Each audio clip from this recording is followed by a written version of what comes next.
Hey friends, my name's Aaron Ciotti. Everybody calls me Ciotti. Welcome to Mad Skills Monday featuring CMYK FPV. I didn't tell him. He doesn't know. If he's in the chat, he knows. But if he's like working or something, he doesn't know.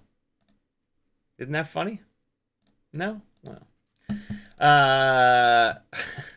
Hey, he's in the chat. There he is.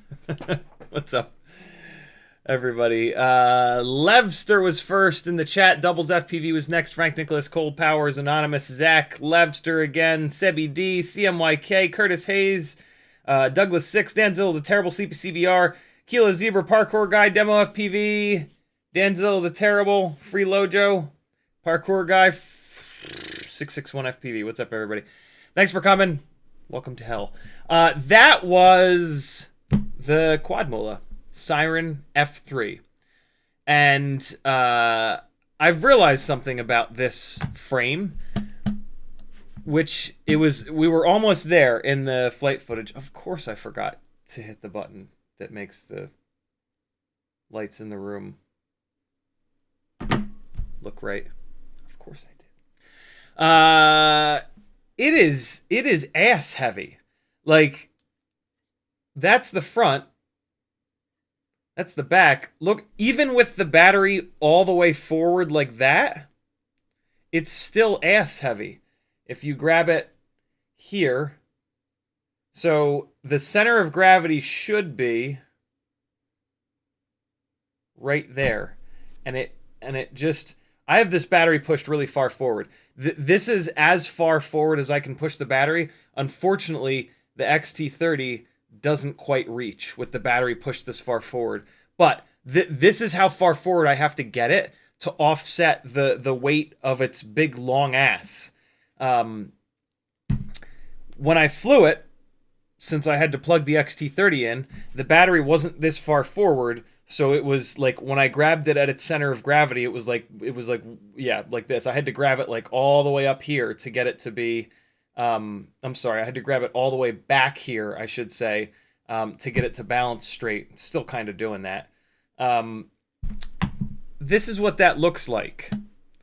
If you were ever wondering what happens when your center of gravity is incorrect front to rear or left to right, In this case, the center of gravity is too far rearwards.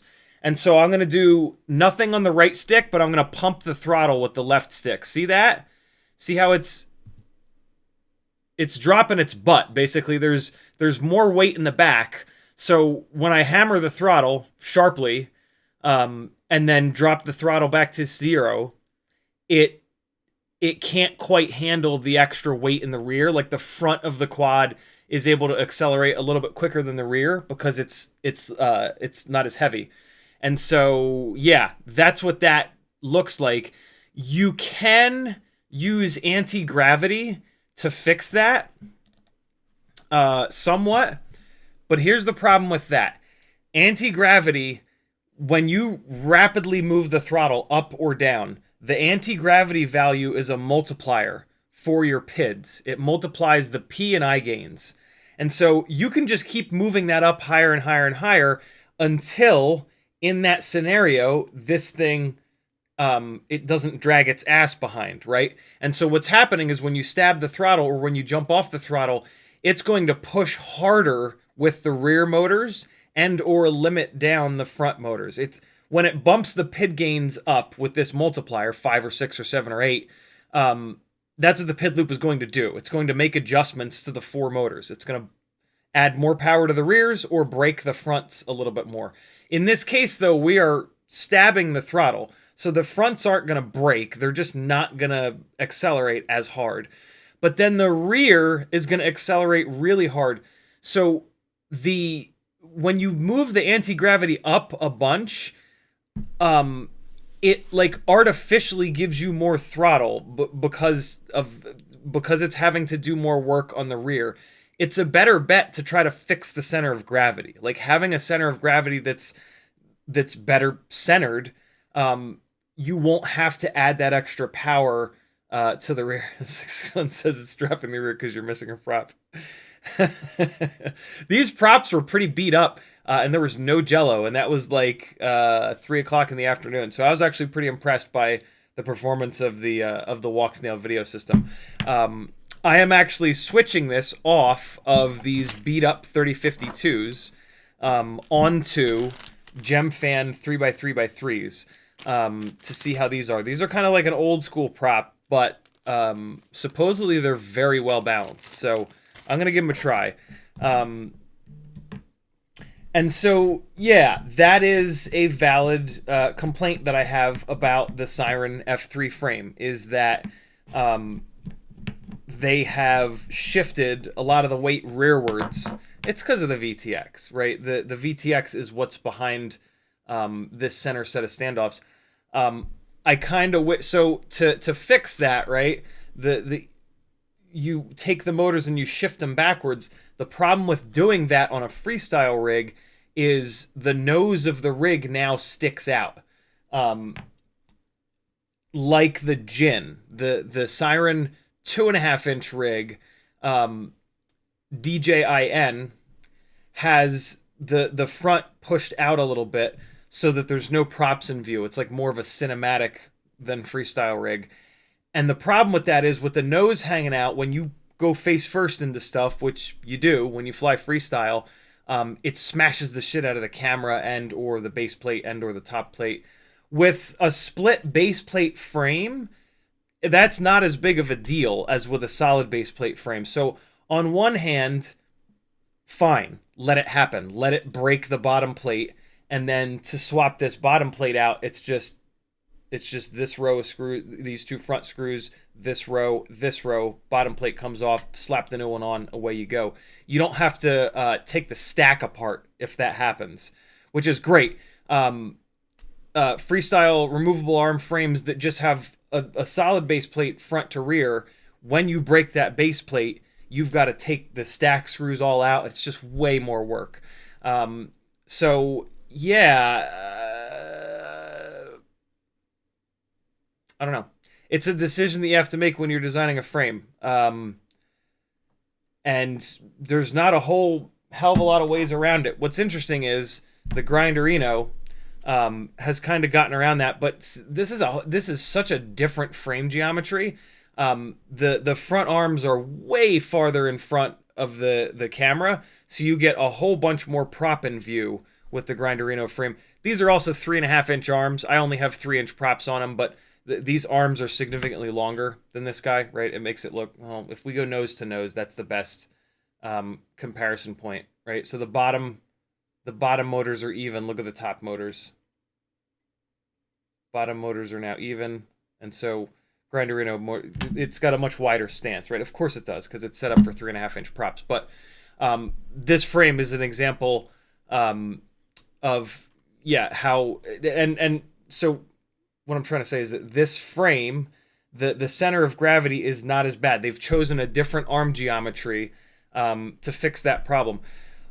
A bunch of that is down to the fact that this is a true X frame. This is a squished X frame, right? These two motors are closer together than these two motors. And so I would love to see this frame take these rear arms and move them back a little bit. It would make it a little bit more true X, and it would even out the center of gravity a little bit more. It would be it's difficult to do that because you've got this center set of standoffs here that are jacking into these arm pickup points. And so, yeah, it's tough to do that. These are the really difficult decisions when you're doing a frame design. The Grinderino, it forgoes those that second set of standoffs. There's nothing back here. You've got your front standoffs, you've got a set of standoffs here, and then that's it all the way to the back. The Siren has front set of standoffs, second set of standoffs, same thing, but then it's got another set of standoffs here in the middle. That really helps with the rigidity of the top plate. When you crash inverted, the battery sends a whole bunch of energy up through that top plate. So without this extra set of standoffs here, you can, if you crash hard enough, you can smash this top plate and break this top plate down, and then that smashes into your stack and possibly blows the stack up. And so, yeah, different design decisions on different frames. But yeah, something I've definitely noticed now that I've flown this Siren F3 a little bit more is that it is really tough. With the length of the XT30 that I have hooked up to the ESC, it's impossible for me to get the CG right. So until I put a longer XT30 on, or what I really wish that I had done is install the ESC the other way around, with the battery lead coming out the front up here, because then this battery lead could go rearwards, and it would just let me move this battery a little bit farther forward. But I mean, there is going to be a point where we can't move the battery any farther forward because shit's going to get in view of the camera. So like, yeah, we're kind of running out of space here. For the time being, I'm going to push, and I'm going to show you where anti-gravity is because I didn't have a chance to increase it. So we'll try to digitally fix the problem here. There is going to be a cost to that, which is that on throttle chops and throttle blips, the PID loop is going to be more active, and it's going to really push hard with the rear motors. And that's just going to have a little bit of a different, it's just going to have a little bit of an effect on the way that it flies. Again, being able to get the center of gravity properly front to back, you're going to have a quad that flies a little bit better because you don't have this, digital thing boosting the PIDs on throttle chops and throttle stabs. So yeah, there's that. Frank says reverse the battery. The problem with doing that is the XT30 wire gets really close to the rear propeller here. You end up with like a whole bunch of, like the wire gets all jacked up. For these things to be properly durable when bashing the shit out of them basically and crashing through trees and whatnot, you've got to get the XT30 under the battery strap, and just the way that I have this, it's just not going to happen. And having the leads in the back, I'm going to have these wires getting like pushed out into the props, and it's just going to be a hot mess. So yeah, I I just cut the XT30 a little bit too short and or oriented the ESC incorrectly. I used on 5-inch builds, I put the ESC like this. On the last couple of 3-inch builds, I've put the ESC with the battery pads in the front because I had to, but then it kind of worked with the way that the wire went, and I could tuck the wire in. I went back to doing it the other way on this one, and I regret it. I wish that I'd kept I wish that I'd put the ESC with the pads in the front, and then I could have run the other thing that's nice about that is that it allows me to put the balance lead and these wires in the rear where they're more protected. Having this up in the front here, if I am traveling forwards and I hit something and it crashes inverted, it's really hard on the battery wires and or the balance lead, and you can easily tear those all up, and that's just super annoying. Here's where you increase anti-gravity. The stock setting is really good. If you're having this problem, it definitely means that your CG is wrong, or you've got like a motor or an ESC channel on its way out. This is a pretty aggressive value right out of the box. We're going to go all the way up to 12. When you get this anti-gravity number too high, you start to have that situation that we get when we have the PIDs too high, where you stab the throttle, you chop the throttle, the motors wind up from your command, but then they wind up again. So you've got like that, instead of like whoop, you get like whoop whoop. And I hate that. So I might have to go back and forth on this anti-gravity. 12 might be too much. Maybe it's just the right amount.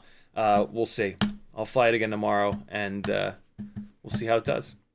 Other than that, as you could see at the beginning of the live stream, it flies pretty damn good. I am starting to kind of realize, though, that these rigs are way too big for neighborhood flying. At least in your own neighborhood. They're big, they're fast, they're noisy. And like, if I clip a branch and come down on like a neighbor's car, it's liable to like break a windshield or dent a panel so bad that, like, you know, $500, $600, $700 later of paintless dent repair plus potentially repainting a panel. So yeah, that's kind of interesting. That, you know, I really slowed down flying 3-inch rigs a couple of years ago, and I didn't necessarily notice why.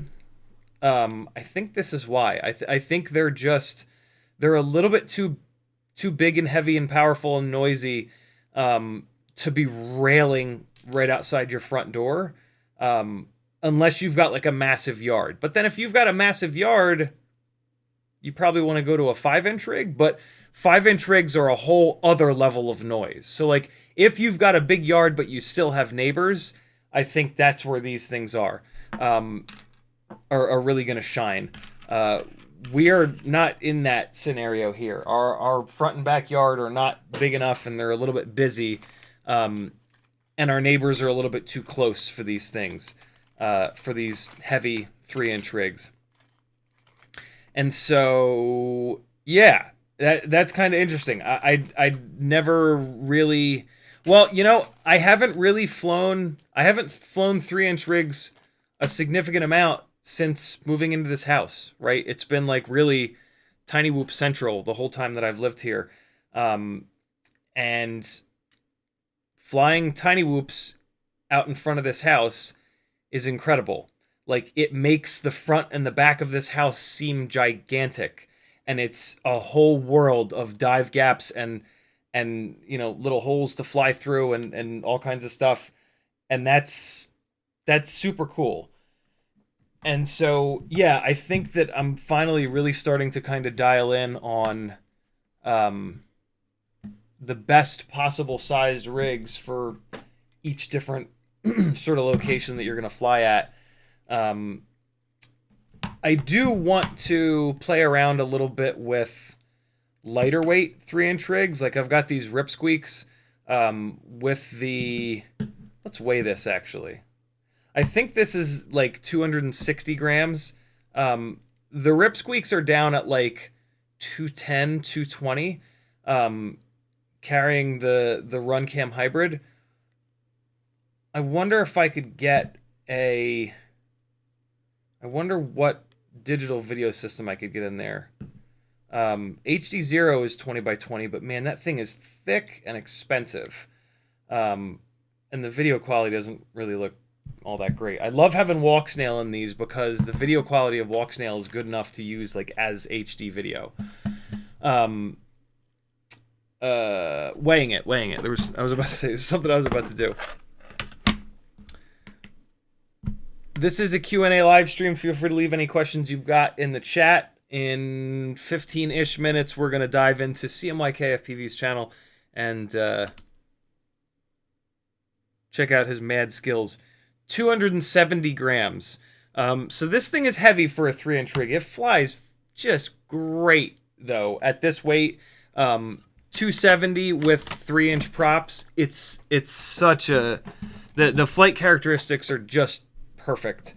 It doesn't feel too heavy. It doesn't feel too floaty.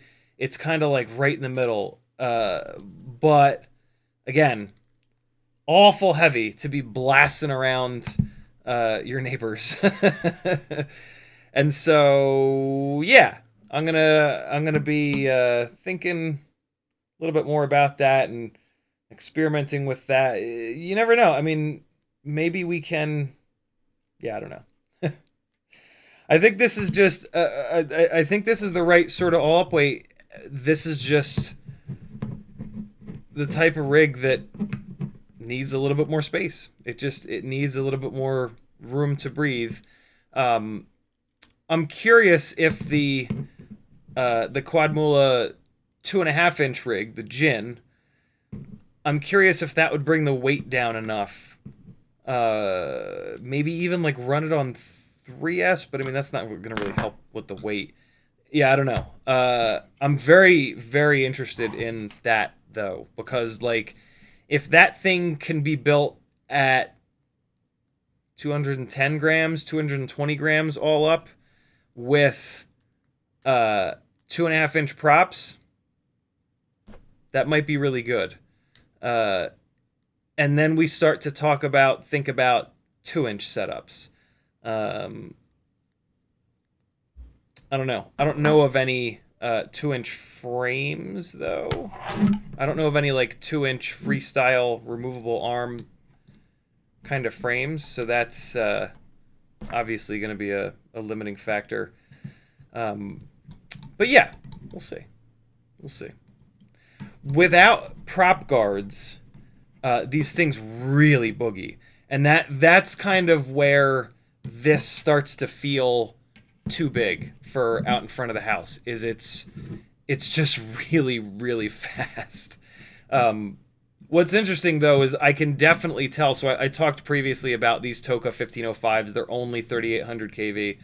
I really noticed today flying this that 3,800 kV is just not enough.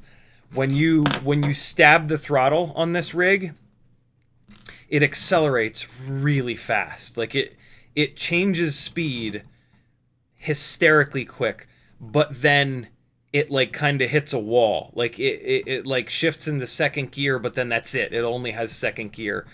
With a higher kV motor, it'll get into like third and fourth gear. It'll like keep accelerating faster and faster and faster. And so yeah, I definitely did notice that about this rig. That's one of the things that make the T-Motor 1404s so good, even though it's a smaller stator and it has less grunt, less torque, less power. It's got that higher kV, so it'll like hit higher speeds. So it's interesting. This thing, you stab the throttle, it accelerates really quickly, but then it doesn't have a lot of top speed. But it gets to its top speed like really quickly. So like if it was a drag race between this and a rig on the T-Motor 1404 4600s, this thing would jump out ahead, but then the 1404s would continue to wind up and pass it before like the quarter mile, in a drag race example. I've never really noticed that, which is I'm kind of embarrassed to say that. But yeah, that was super obvious with this rig. So that's, you know, that's good. That's me. That's an important thing for me to kind of figure out and be able to feel for. I can kind of feel that these Toka motors that are discontinued and you can't even get them anywhere are a little too low of a KV. So I love this stator size though. This 1505 stator size has a ton of grunt, and it really gives you that 5-inch like authority, that like instantaneous just. And when you're on the sticks or when you hammer the throttle, it just takes off. It's just, yeah. These motors would be brilliant on 5S. I don't know if this ESC would be able to take 5S though. And I'm just not going down that road. I'm not going to tell a whole bunch of people to go out and buy 5S batteries. That's absolutely insane. I'm going to keep, especially because these motors are discontinued, right? I'm going to try to find a motor that's a higher KV. A rig that's this heavy, I think could get away with a 1404 4600. And I might have an extra set of them. But what I also have are these Pacer 1604s, and I think they're a higher KV. Nope, they're 3800 as well. That sucks. Yeah, 1604 versus 1505. I don't know.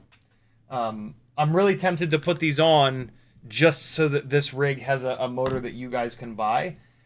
Or I can just say to you guys, hey, this rig flies similar on these as it would 1604s. If you want to build something that performs like this, get the T-Motor 1604 3800s. And if you really want it to jam, there are 5S 550 mAh batteries. That would be perfect. 1407 is a terrible motor size, Winder. 14 wide, 7 tall. That's a 2-to-1 ratio. That is all wrong. That is a ratio that's going to overheat and just be a pain in the ass. It's going to hit your batteries really hard, and it's just going to like run hot. And when they run hot, they become inefficient, and it's, yeah, that's a bad motor size. 1505, 15.5, 3-to-1. 2207, 71421, 3-to-1 ratio. 2306, 4-to-1, 6, 12, 18, 24, 23, 24, 4-to-1. For freestyle rigs, we always want motors that are 3-to-1 or 4-to-1 or somewhere in between. If you go to the point where it's like 2-to-1, it's just not a good motor size. They get too hot. They can't shed the heat. The width of the motor is going to help it stay cool because the air coming down off the props drives down through the motor bell and keeps the motor cool. If you've got a really narrow motor, when you go full throttle, it's going to make a whole bunch of power in like the first millisecond, but then it's going to saturate with heat and it's going to make less and less power. And as it makes less and less power, it doesn't use less and less amps. It turns all that electricity from the battery into heat. And so the motor gets doubly hot. It gets really hot because it's making a bunch of power, but it also gets hot because it can't cool itself down. And it's saturating with heat, and the magnets don't work nearly as well when they get really hot like that. So yeah, 1407 is a rough motor size. Weirdly, that would be a good motor size for like a long range rig, because it's a lightweight motor that makes really good power. And so for a long range rig, you're cruising at as low throttle as you possibly can. And so that's going to allow the motor to stay cool. For a freestyle rig, when you go full throttle, it dumps juice into the motors. And if you have a motor that's like 2-to-1 like that, it's just going to overheat immediately. This is actually one of the ways that DJI gets efficiency out of the Avata 2, and now the Neo. They run motors that are like 2-to-1 because in doing so, the motor is lighter, and as long as you don't push that motor harder, it won't overheat. And then they digitally limit their stuff, or what they probably do is just run the KV so low that the motor can't make enough power to get too hot. Speaking of the Neo, yesterday I kind of completely forgot the fact that it's You can fly it with goggles and a transmitter. I watched a review of somebody actually flying it as an FPV quad last night, and it's really decent for $200. It's really, really decent. I still don't necessarily know who it's for, other than like reckless missions. Like if it records in 4K and it looks really good, so like if you're gonna do something reckless and like potentially have a one-way Cinewhoop scenario, it's only $200, and the damn thing runs for like 10 plus minutes. So send that fucker out into oblivion. You're getting all the video coming back into the goggles, and you're recording it on the goggles, right? But like I'm confused by here's what's confusing. Sure, it's only $200. And so it's like, oh, I want to learn to fly FPV. Oh, cool, $200. Well, now $500 plus for the goggles and another like $100 for the controller. Right? That's $1,000. It's almost $1,000. It's not like, for those of us that I don't, but for those of you guys that already have the V3 goggles, it's a little bit more interesting. But still, it flies like shit. Like, it's a cinematic rig, but then it's a cheap cinematic rig. That's what it is. It's not a proper cinematic rig. Like, the Avata 2 is a proper Cinewhoop. It's super confusing. Man, would it be cool, but it's also very small. And you can fly it from your fucking phone. So, like, it would be cool to have, because it's super small. You can, like, damn near put it in your pocket. So, like, super small. You get the little controller for the extra $100 that links up to your phone, and your phone is the viewfinder.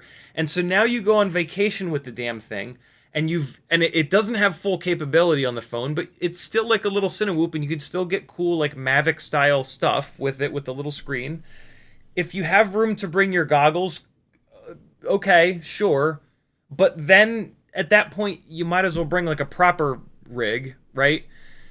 So it's interesting. Like, it would be kind of cool to have for going on vacation, I guess.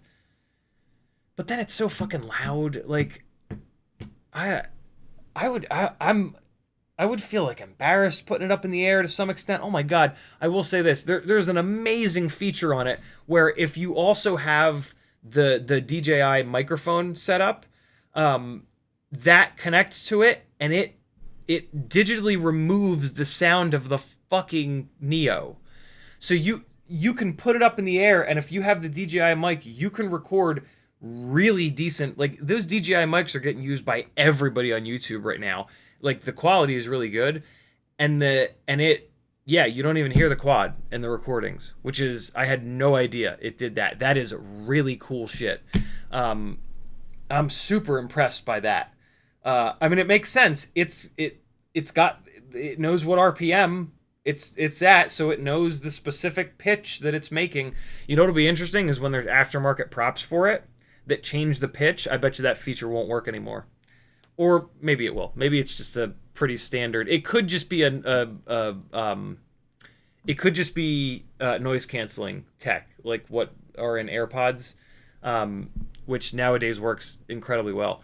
But yeah, I'm still admittedly confused about the Neo, but after seeing somebody fly it around as a Cinewhoop, I was like, that's pretty cool.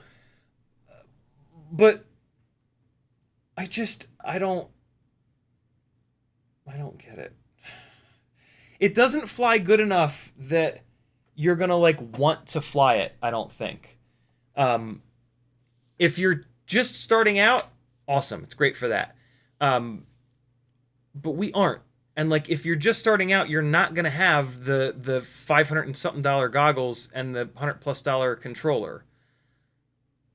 So it's yeah, I don't know. I'm still very confused by it.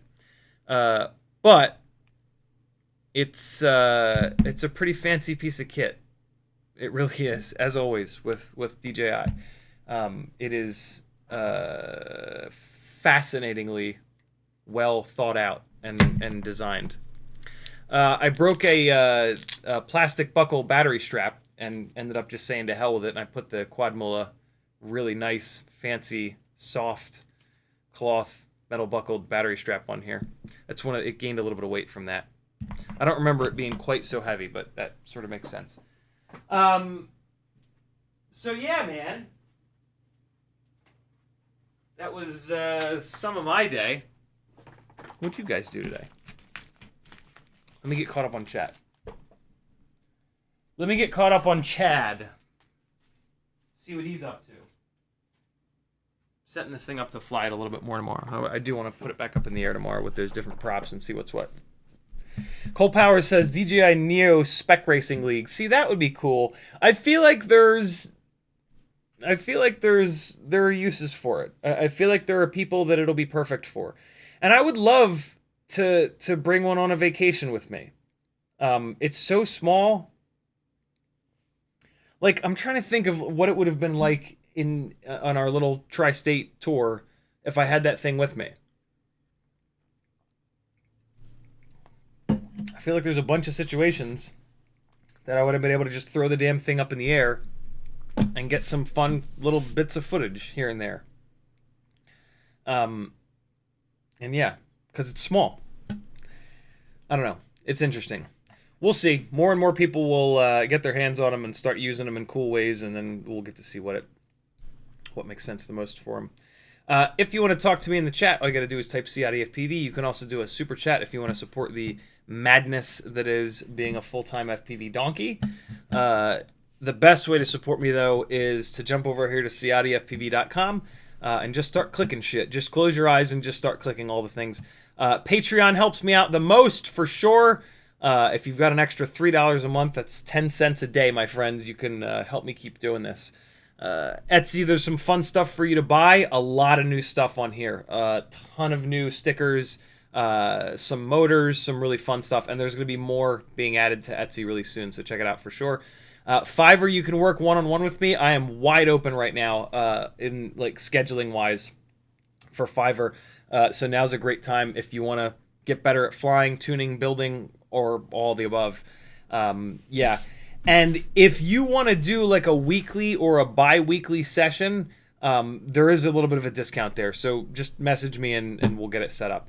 Teespring, I got some fun shirts like the one that I'm wearing right now and some other random apparel. And then a whole bunch of affiliate links. If you still use bookmarks, make sure that your bookmarks are someone's affiliate links, because there's just no reason to not use affiliate links. Also, or if you don't use bookmarks and like you type AMA for Amazon in here, you can remove the suggestion. So type AMA, it's going to probably suggest Amazon.com. You can click to the right of that and remove the suggestion, and then click my Amazon affiliate link a couple of times, and your browser will think when you type AMA you actually want to go to this affiliate link. And you can do that with all these, Amazon Get FPV, Pyro Drone, Race Day Quads, Newbie Drone, WeBleed, Beta FPV, FPV Cycle, Oh My God, Brain 3D, HD0, Fly, Wooey, Max, Bang, Good Camera Rudder. And AliExpress, I fixed that one too. There's some other fun stuff at the bottom here. There you go. That's how you support me, so I can keep doing this. I need your help. Help a brother out. Parkour guy in the chat says, did my message on Discord with my confirmation email send, so I can send you the stick ends. Also, make sure you open the box for some goodies. I owe you that label. Sorry, Parkour guy. I'm very behind. I was out in the goddamn backyard just getting the shit kicked out of me by the rocks again today. But it's done. I have moved $600 worth of river rocks. Probably, I don't know, a couple of 1,000 pounds of river rocks at the very least. I have essentially picked them all up from like an area that's like 100 feet by 50 feet. I've essentially lifted them all up in one way or another, so that Maggie can put down weed mat in the entire area to correct the mistake that was originally made by not putting the weed mat down. I picked them up in various different ways, moving them. I'm not going to talk about it. It's such a sore subject.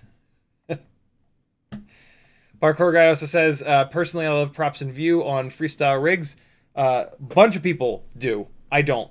But bunch of people like props in view. Most notably, Tommy Tabahia of Oh My God fame. Parkour Guy also says, do you like True X or Squished X from a flight characteristic side? True X is always better. There's no situation where Squished X is better from a flight characteristics point of view. The only thing that Squished X does better is pull the props out of view. So like the Siren F3 versus the Grinderino, there's absolutely no contest. The Grinderino is going to do everything better in the air, but it's got a bunch more props in view. So that is the trade-off. But yeah, anybody that says that they like the way that Squished X flies better, they're just fooling themselves. Like, if you really do like the way the Squished X setup flies better, all you have to do in the PIDs tab is decrease the pitch PIDs. That will accomplish the exact same thing, and it'll actually make the PID loop run better. So it would be a better idea to have a True X rig and then cripple the pitch axis digitally.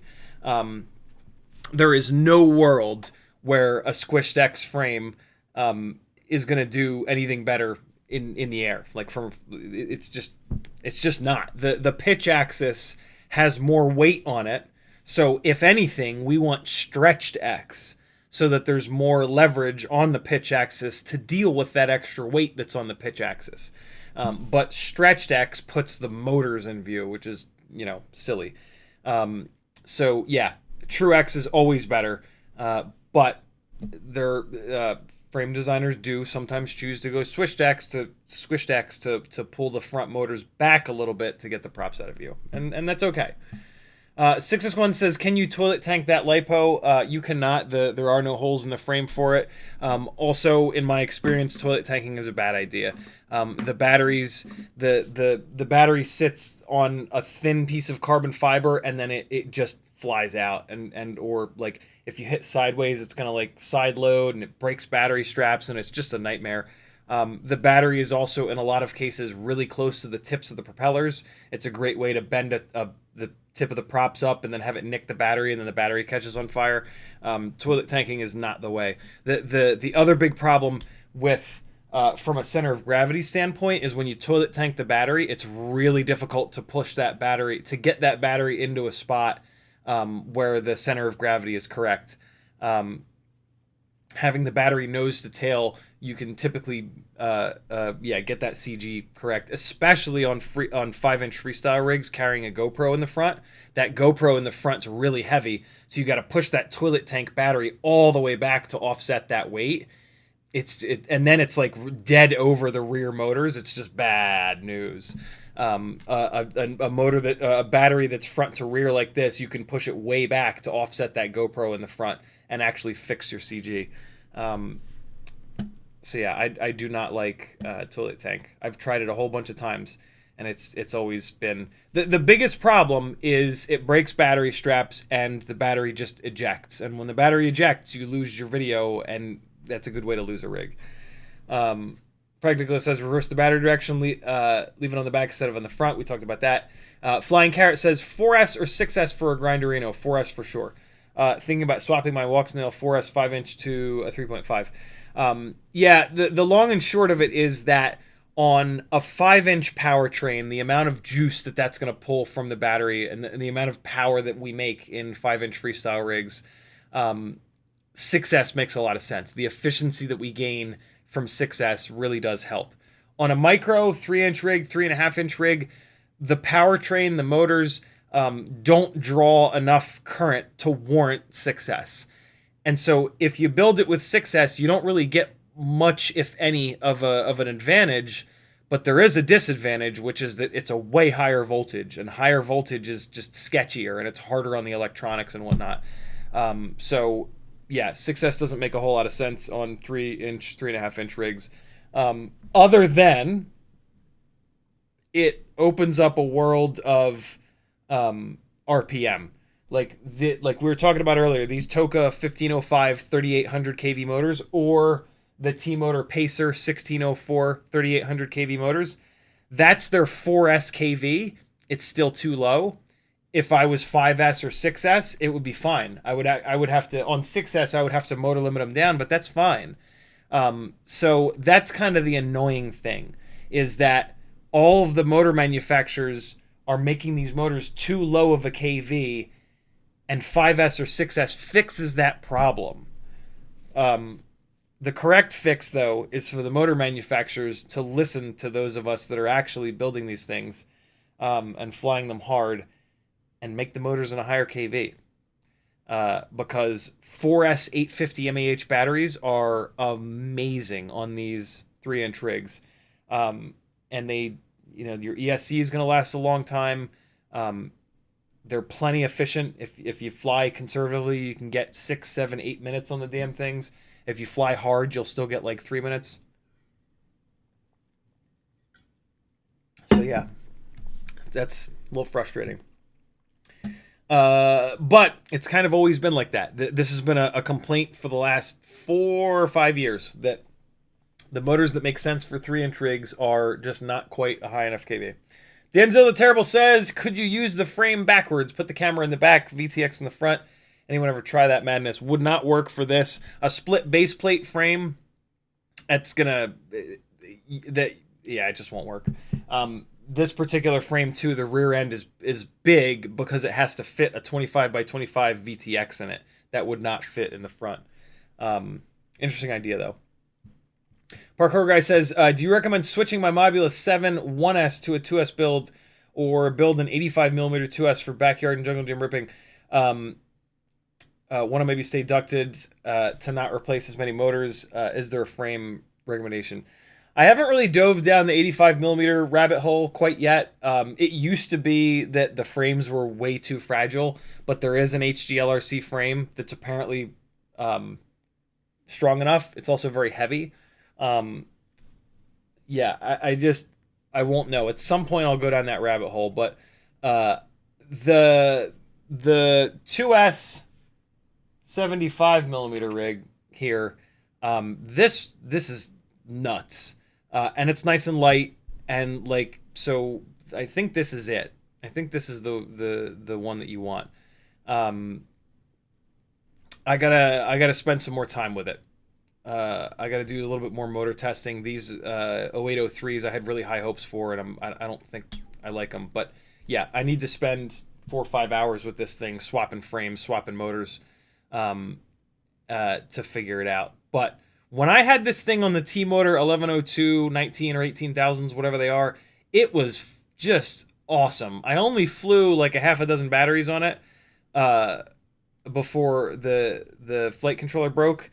But man, it was so good on those motors. So like, that's, at the moment, I'm super impressed by that. And for like a front yard, backyard, jungle gym kind of setup, that may very well be it. That was such a good setup. So yeah, that's kind of where I'm at the moment. I was very impressed by that. But I got a bunch of other motors to test. And also, I also tested this on Happy Model 802 19,000s, and it was really good on those too. It was very light on those motors. They didn't have quite enough power. The 1002s had significantly more power than them. These 803s are somewhere in between. Yeah, I also got to do some weighing. I got to like weigh it with these motors, weigh it with the 1002s. But yeah, more fun with this coming very soon. I promise. I promise. I plopmas.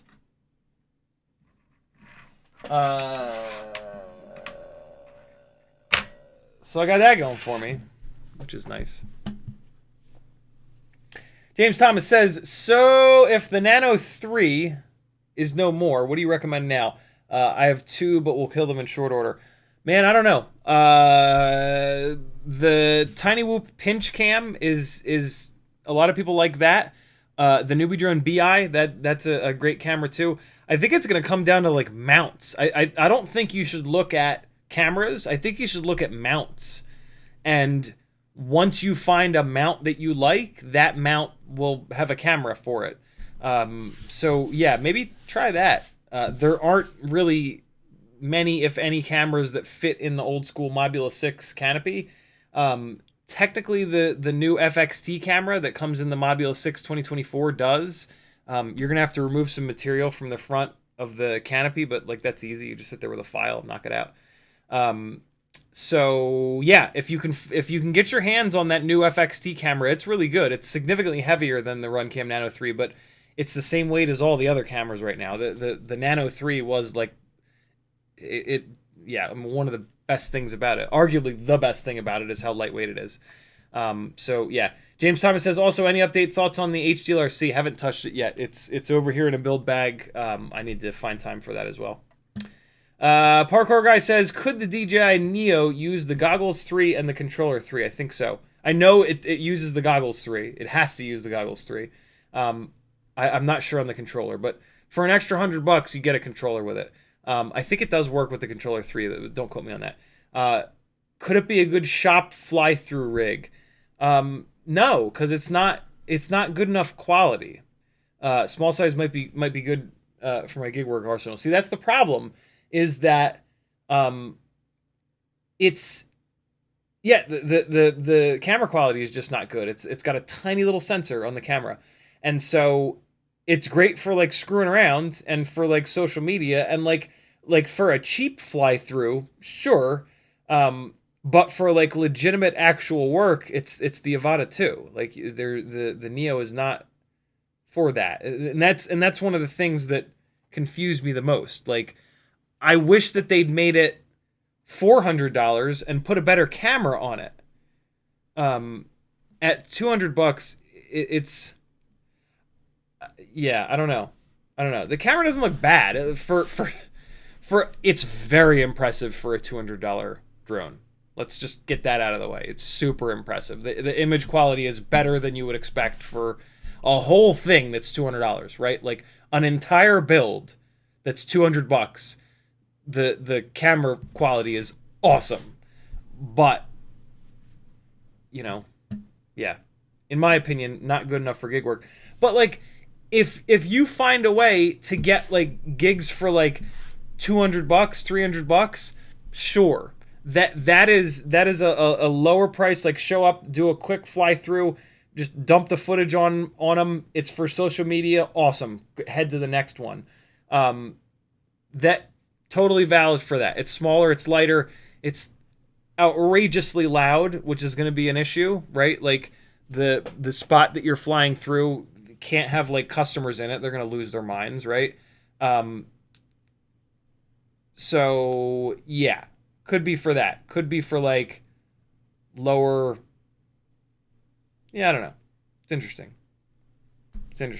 Camera quality doesn't look bad. It just doesn't look great. When you see the flight footage next to the Avata 2 flight footage, it's just like, oh, like there's a huge difference there. But it's tough for me to think of it as a professional rig in any way, shape, or form. I think it's more of a toy than anything else. Really cool toy, though. Josh, if you have Goggles 3 and the controller, and you have a child that has any interest in FPV, even if they don't have interest in FPV, oh, it's perfect. Oh, it's perfect.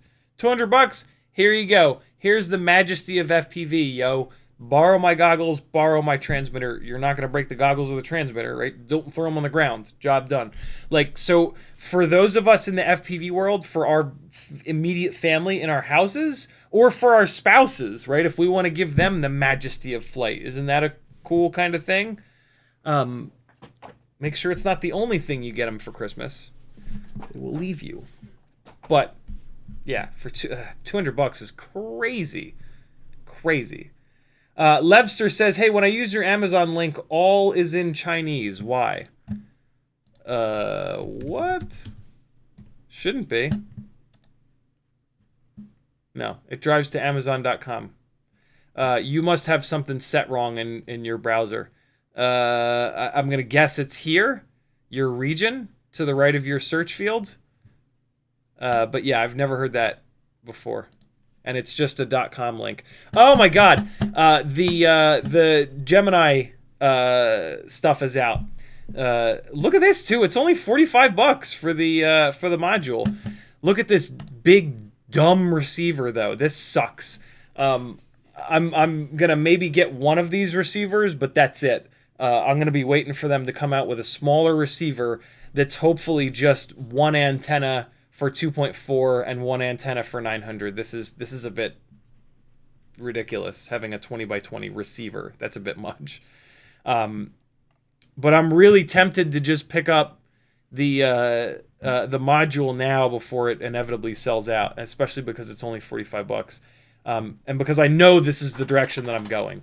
I hope, I have to assume they would build this in there, but I hope that this will work with regular ELRS. Does anybody know the answer to that? Like, can I leave this in my module bay and fire up a tiny whoop and it'll just connect via 2.4, right?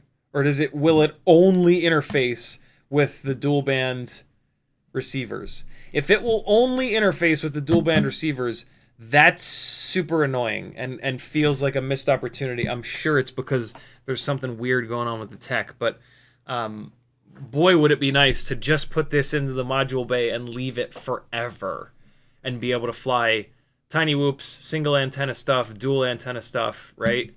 Anybody know the answer to that? Josh S. says, considering getting the Tiny Whoop 802 33,000 kV Ipomoea motors, but wondering if a 2G4 would be able to handle them. Would an X12 be a better idea? Yes, the X12 would be a better idea. The 2G4 can handle them. It also depends if you're going to run them on a 65mm rig or a 75mm rig. On a 65mm rig, you'll be totally fine. 2G4 will be completely fine. That's this setup here. This is my little Meatball setup. Oh my God! Speaking of this Meatball setup, I call it the Meatball setup because it's heavy. It's a 65mm rig with 802s. These are a heavier version of those motors. This is me taking the heavier bell with the 1.5mm motor shaft off of a set of igow motors and putting them onto those 33,000 kV stators. So this rig is obnoxiously heavy. If this just had the regular Ipomoea motors, it would be a little bit lighter. I don't think it's that bad though, isn't it? Like, isn't it still? I think it's still under 20 grams. I have this terrible little antenna on it, which really helps. Super lightweight. No, it's not. It's 20.4 grams. It's so fat. God, it's so fucking fat. Oh, you are such a fat little 65mm rig. Good Lord. You little meatball bastard. But, speaking of, look at this. Look at this.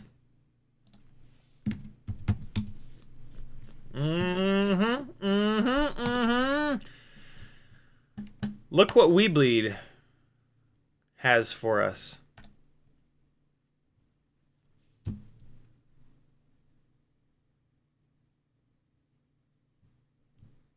Look at that shit, yo.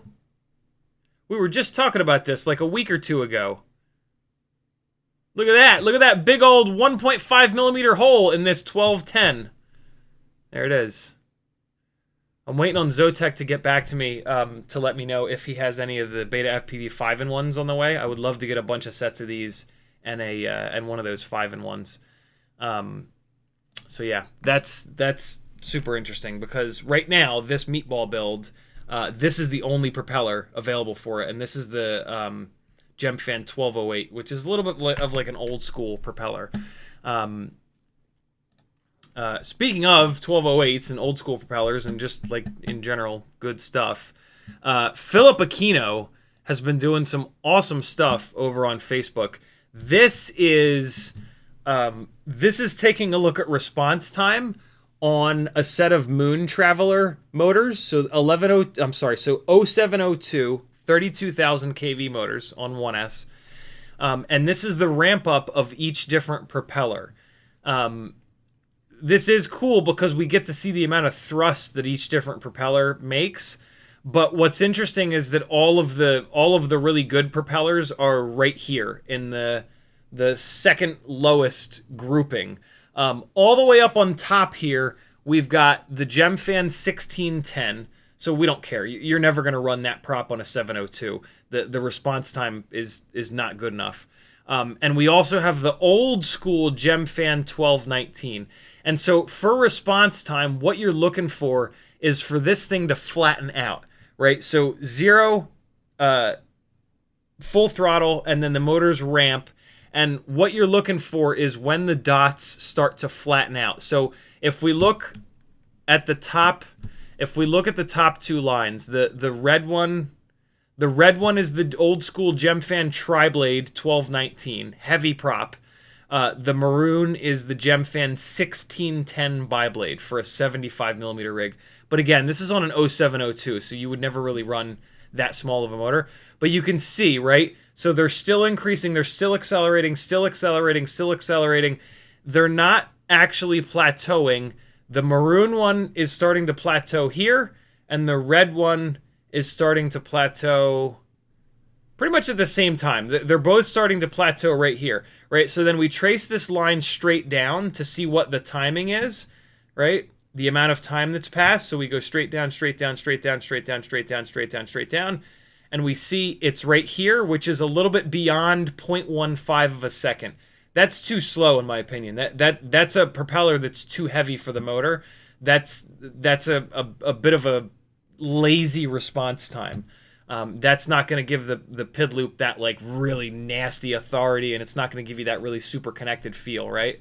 And so as these propellers get less thrusty and lighter weight, you're going to see them plateau earlier, and that's really what we want. So this pink one is where the money is, in my opinion, right? So we go off to the right here, and we take a look. The pink one is the GemFan 1219S. This is the new lightweight GemFan Tri-Blade that, like, I'm loving.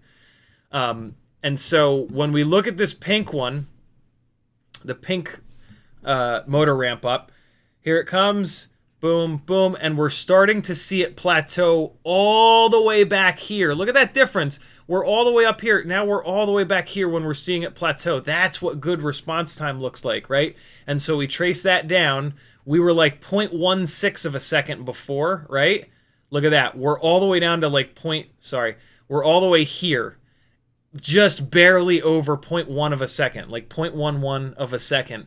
So 0.11 of a second versus 0.16 of a second. That's a huge difference. I think this might have even been like 0.17 of a second.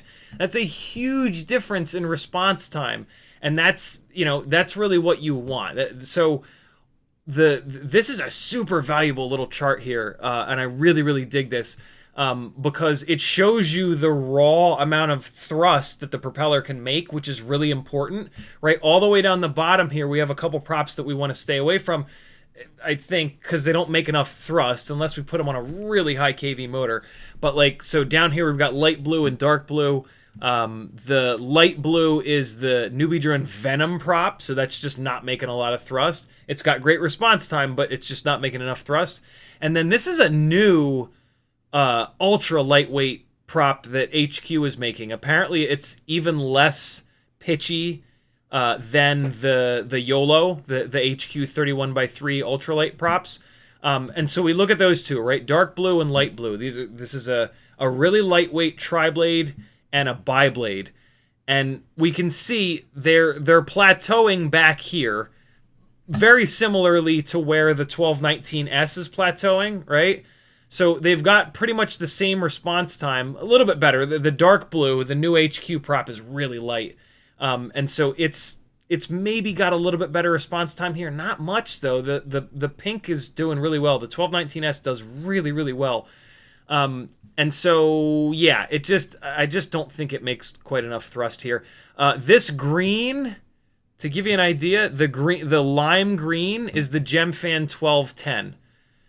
And what's really interesting is, like, it's kind of lazy. It's not plateauing until all the way over here, which is like 0.17 of a second. I'm really surprised by that, but it is a little bit of a heavier prop. The HQ YOLO and the GemFan 1219S, they are significantly lighter than the 1210 biblade.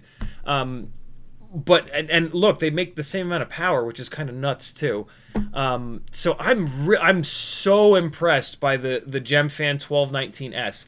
This really steep ramp is like crazy response time, and then it's making the same amount of power as a bunch of these other props. These guys here, the lime yellow and the orange, are the HQ 35mm by 3, which is a heavier prop, and then the ASI, which is just a little bit too fragile, as we've talked about. The ASIs always perform really well, but they're so fragile. And you can kind of see, like, the ASI prop starts to plateau here, so not nearly as good as the GemFan 1219S over here. And then the yellow prop is kind of all over the place, but it's kind of plateauing like somewhere here, which again, not as good as the 1219S. So the long and short of this excellent plot is the GemFan 1219S, which is also more durable than the HQ Ultralight. And so, yeah, the 1210 biblade flies like a biblade. So like when you're off throttle, that thing is just going to sail through the air. And that's really cool. That's a flight characteristics thing about that propeller. You fly the 1210 because you want that. You want your tiny whoop to just carry when you're off throttle. For everything else, I think it's the GemFan 1219S. I think that's the one. Right? Super interesting stuff, though. Very, very cool. Very, very cool stuff. Thank you, Philip Aquino, for putting the time in to do this. And he's doing more stuff. So, yeah, he tested a bunch of 702s that are lower KV, and I think he's still working on making the plots for him. So that'll be it'll be kind of interesting, I guess. I kind of don't care. 702, 32,000 kV makes the right amount of power. I really dig the amount of power they make. Arguably, they make a little bit too much power, and then you just motor limit them down, and that's awesome. So, yeah, really, really cool stuff. Parkour Guy says, could I motor limit the igow 27,000s for 2S? You can, but boy, is that going to be a hell of a motor limit. You absolutely can. You want to try to not motor limit lower than like 70%. I think you're going to be down at like 60% to get them under control. But I don't know. Frank Nicholas confirming that the DJI Neo does work with the Controller 3 and Goggles 3. Thank you, dude. 661 FPV says you can use that with any ELRS receiver 2.4 or 900. God, is that awesome. Parkour Guy says, what's the Gemini module? You can run 900 and 2.4 on the same controller. Would you need to have a 900 external module as well as 2.4 that's built in? Gemini is dual band. You get the Gemini dual band receiver, and you've got all of the pluses of 900, all of the pluses of 2.4. Done. Also, it'll work with individual 2.4 stuff, it sounds like, so you'll be able to run your tiny whoops on it without popping the module in and out. And so, yeah, there will be a live stream where I try to figure out how to get every single thing that I own on ELRS to work with that Gemini module. I assume that's just basically going to be updating everything. I have the little RadioMaster dongle thing to update, to direct solder to the receivers, to direct update them. The tiny whoops will potentially be more challenging. There might be a tiny whoop here or there that there's not firmware available on Betaflight that will bring it up to 3.4, which might be what that Gemini module needs.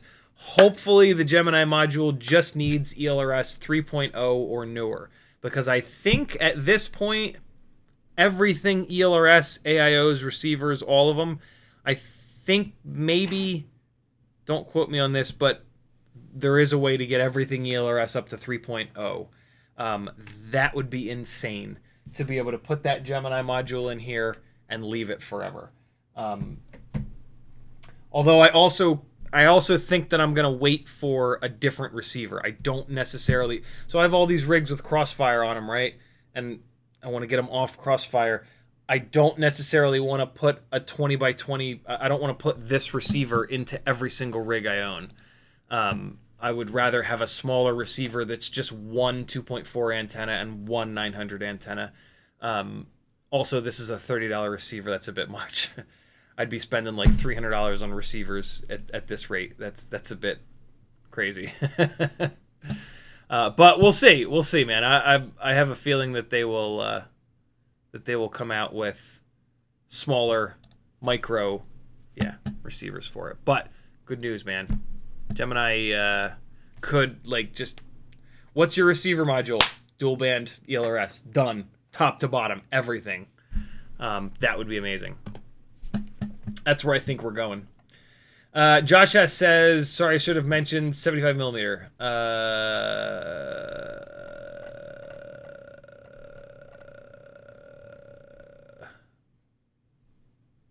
Okay, you're putting those 802 33,000s on a 75 millimeter rig.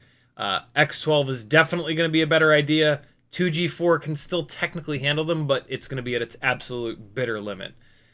So if you want to try them out, and you have a 2G4 right now, cool. Put them on there. If it doesn't have enough power for you, switching that over to an X12 or potentially this HDLRC Spectre, an AIO that has higher than 5 amp FETs is going to get you more power. But it will run on a 2G4. It's just going to really push it to its limit. You Jellin, what's up, dude? He says it does dual and single. Awesome. Johnny then says you can do Gemini crossband, single or standard in both bands. Very cool. Denzel the Terrible says I think you can just take off one of each antenna, just not run diversity. No, I want it to be smaller. I don't want this big 20 by 20 brick of a receiver. And it's a little expensive. I want a cheaper receiver. Parkour Guy says, what props do you run on your 75mm Jungle Gym Basher with the igows? The only props available with a 1.5mm motor shaft that are any good are the GemFan 1610s. It is the only option for those igow motors. Luckily, it's a great propeller. Demo FPV says, is there any reason to get the freestyle version of a Tiny Whoop versus racing version? We want the higher KV, correct? Yep, absolutely. James Thomas says, so the sub 250 19,000s aren't all that in a bag of chips. Unfortunately not. It doesn't seem like it. I do want to back-to-back them with the T-Motor 1002s and some of the other motors. So don't quote me on that quite yet.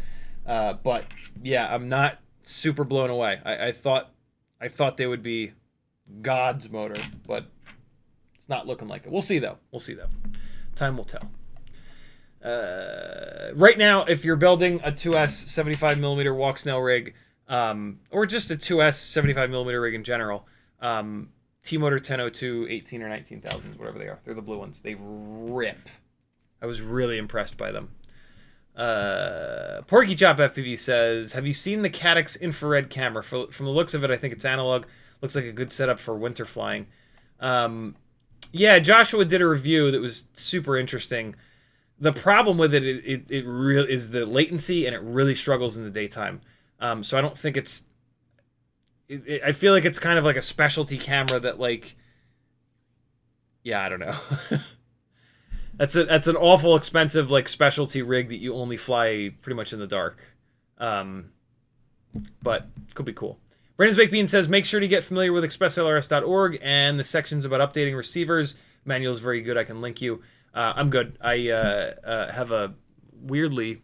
No, I just search for... I just start typing Express LRS and it comes up. I've been on their website. It is really well done.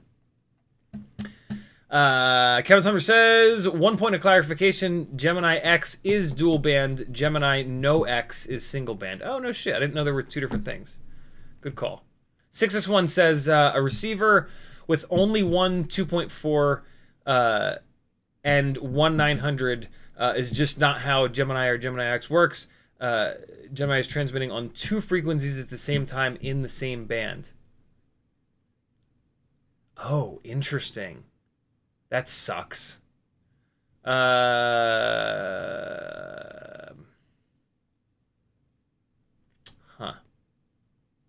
Well, we'll see. Damn. Hopefully there's a way around that, because putting 4 antennas on a freestyle rig is going to be super annoying. So hopefully there's a way around that. Maybe like these dual band antennas. I don't know. I'm sure that there will be a solution before we know it. Levster says, why shouldn't I run dynamic idle on a tiny whoop? Because apparently it blows the AIO up. I thought dynamic idle is an upgrade for flight performance. Do I understand it wrong? Nope, dynamic idle is fantastic for flight performance, but there's something about 1S and dynamic idle that don't jive, and apparently it's super hard on the ESC. So, Denzel the Terrible says, don't put Gemini on your freestyle. You're right. That's right. It'll work with regular 2.4. Right. Yeah. Of course. The dual band shit is for working rigs, for cinematic rigs, and then I can just put regular old 2.4 ELRS into freestyle rigs. Of course. Awesome. Good call. Jesus. All right, friends. Mad Skills Monday. Computer, can you stop shitting your pants, please? Appreciate it. Whenever you're ready. I'm just, you know, I'm just along for the ride, computer. There it goes. Just moving a couple things around real quick.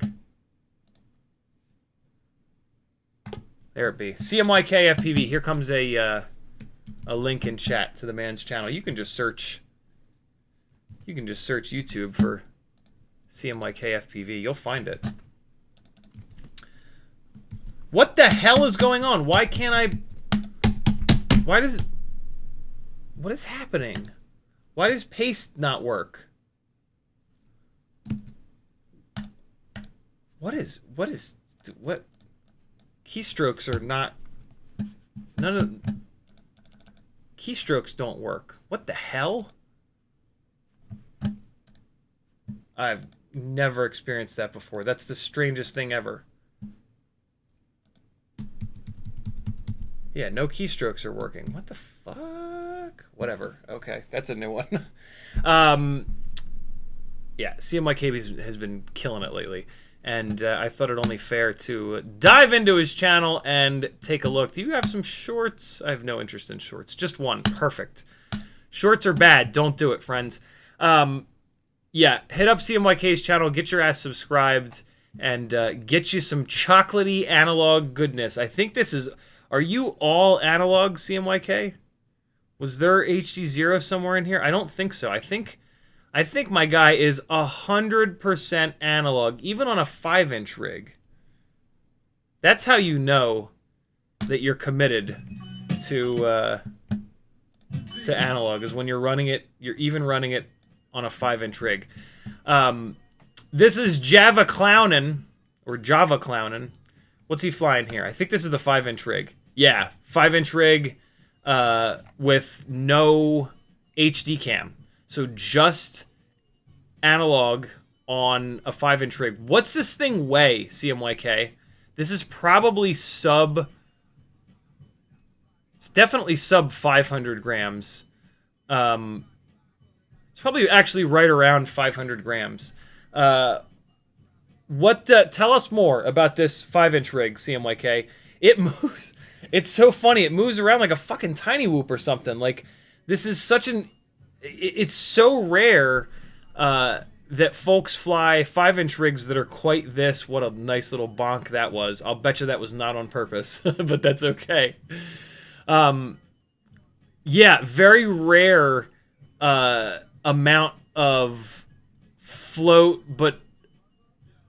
Yeah, just 5-inch rigs are typically not this light. So this is a super interesting, super different flight characteristic from this thing. You've got like all of this authority and response time from a properly set up 5-inch rig. I'm going to assume these are like 2306s or 2207s. But then no HD camera, so way lighter. And so you've got like this incredible hang time, almost like a toothpick. But then you've got all the authority of like a 5-inch rig. And like when he stabs the throttle, it's going to accelerate like absolute hell. Really, really, really interesting to see an analog-only super lightweight 5-inch rig being flown really aggressively freestyle like that. Here's a Shelby Vol Freestyle X entry. Very, very cool spot. I want to say this is a tiny whoop. It's not in the... let's see if we can figure it out. It's not in the description. So what voltage... I'm seeing amps going all the way up to 30. This is not... Oh, yeah, 13.8 volts. So this is maybe a 3-inch rig. 14 volts when it's sagged out. That's 4S, right? Oh, it says right up here. 4S. Yeah. So this is a 4S rig. This is probably a rip squeak. 5-inch 4S. What? Wow, the dry weight is 345 grams. Very cool. So that was the 5-inch rig as well there. That's actually super interesting. 4S is probably perfect on a 5-inch rig that's not dragging around an HD cam. That's super cool. This one is Maracando Bando. What are you flying here? 5-inch rig. Yep. Same deal. Smashed a motor and cooked a VTX. Awesome day of flying and meeting new people. 5-inch budget beater. HD0 DVR. Yeah. What's so we've got a run cam. Which run cam is this? This footage looks really good. What's the VTX too? Oh god, I hate crashing in the high grass like that. It's such a kick in the face.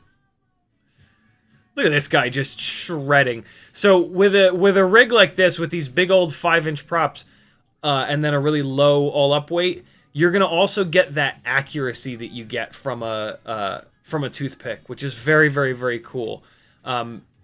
It's almost going to give you like a giant ducted flight style, because it's not going to slide around as much because it's got those big old propellers. It's got 4 big old propellers, but it doesn't have a ton of all up weight. It's still going to slide a lot more than like an actual ducted rig. But yeah, you're going to get like that. I've heard toothpicks described as they fly like a scalpel. Like they're just super accurate. They just drive straight. And this is going to be like the 5-inch version of that in a way, which is kind of cool.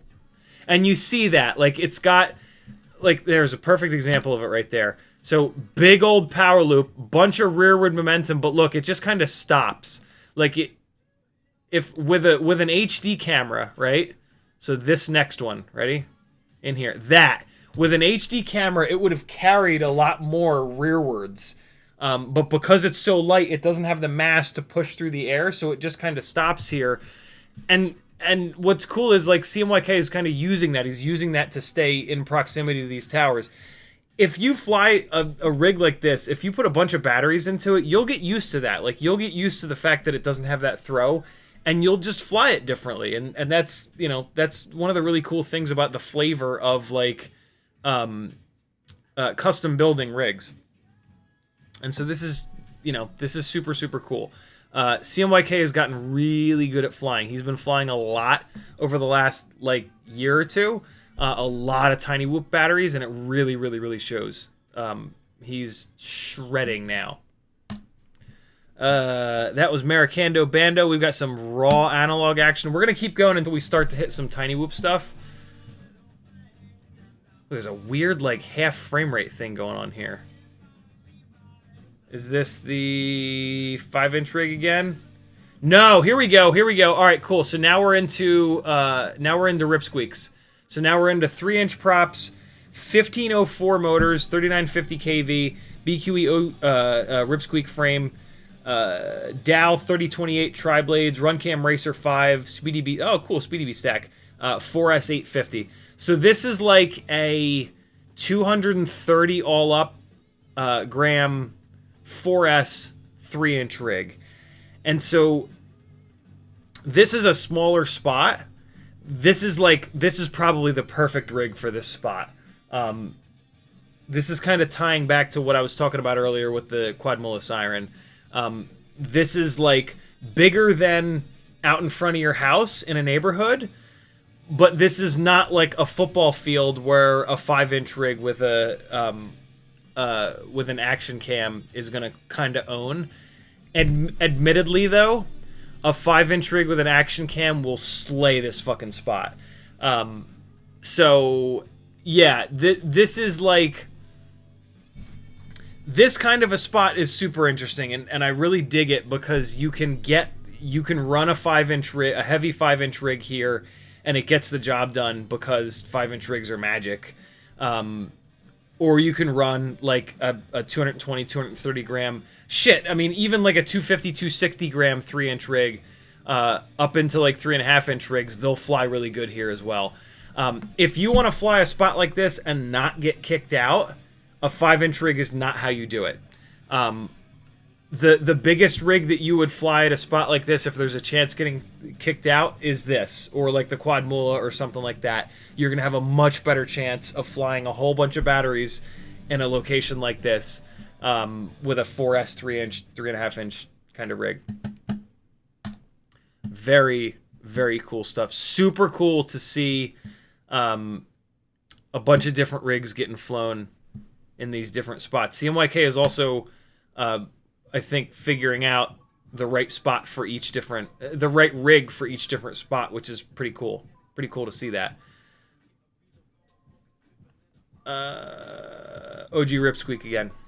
What 1504s? You have, these must be the Zing 1504s. Yeah, 3900 kV. These are the Zing discontinued black 1504 3900s. Great motor. Great motor. I wish they were a little bit higher kV, just like the Toka 1505s.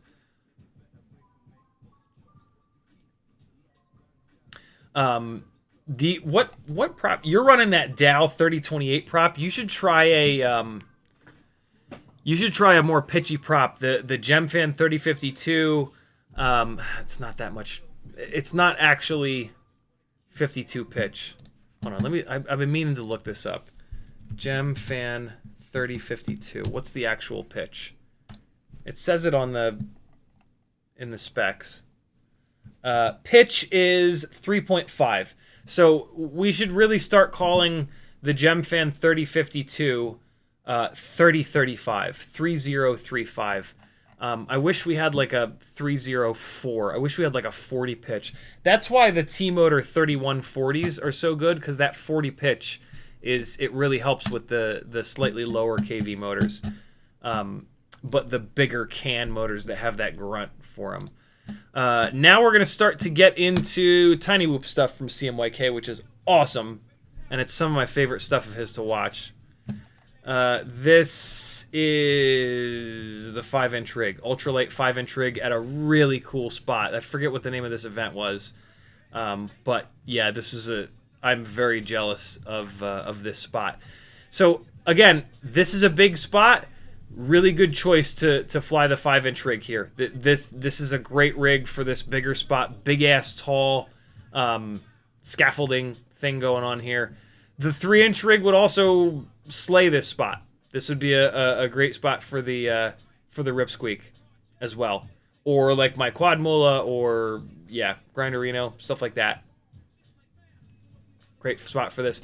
Again, also, this is a spot that a big heavy 5-inch rig with an action cam would just hammer and would absolutely work really, really well here.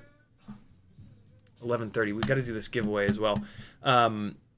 This is not a Tiny Whoop. We're gonna keep going. Here we go. Saturday spot. This is prime CMYK slaying right here.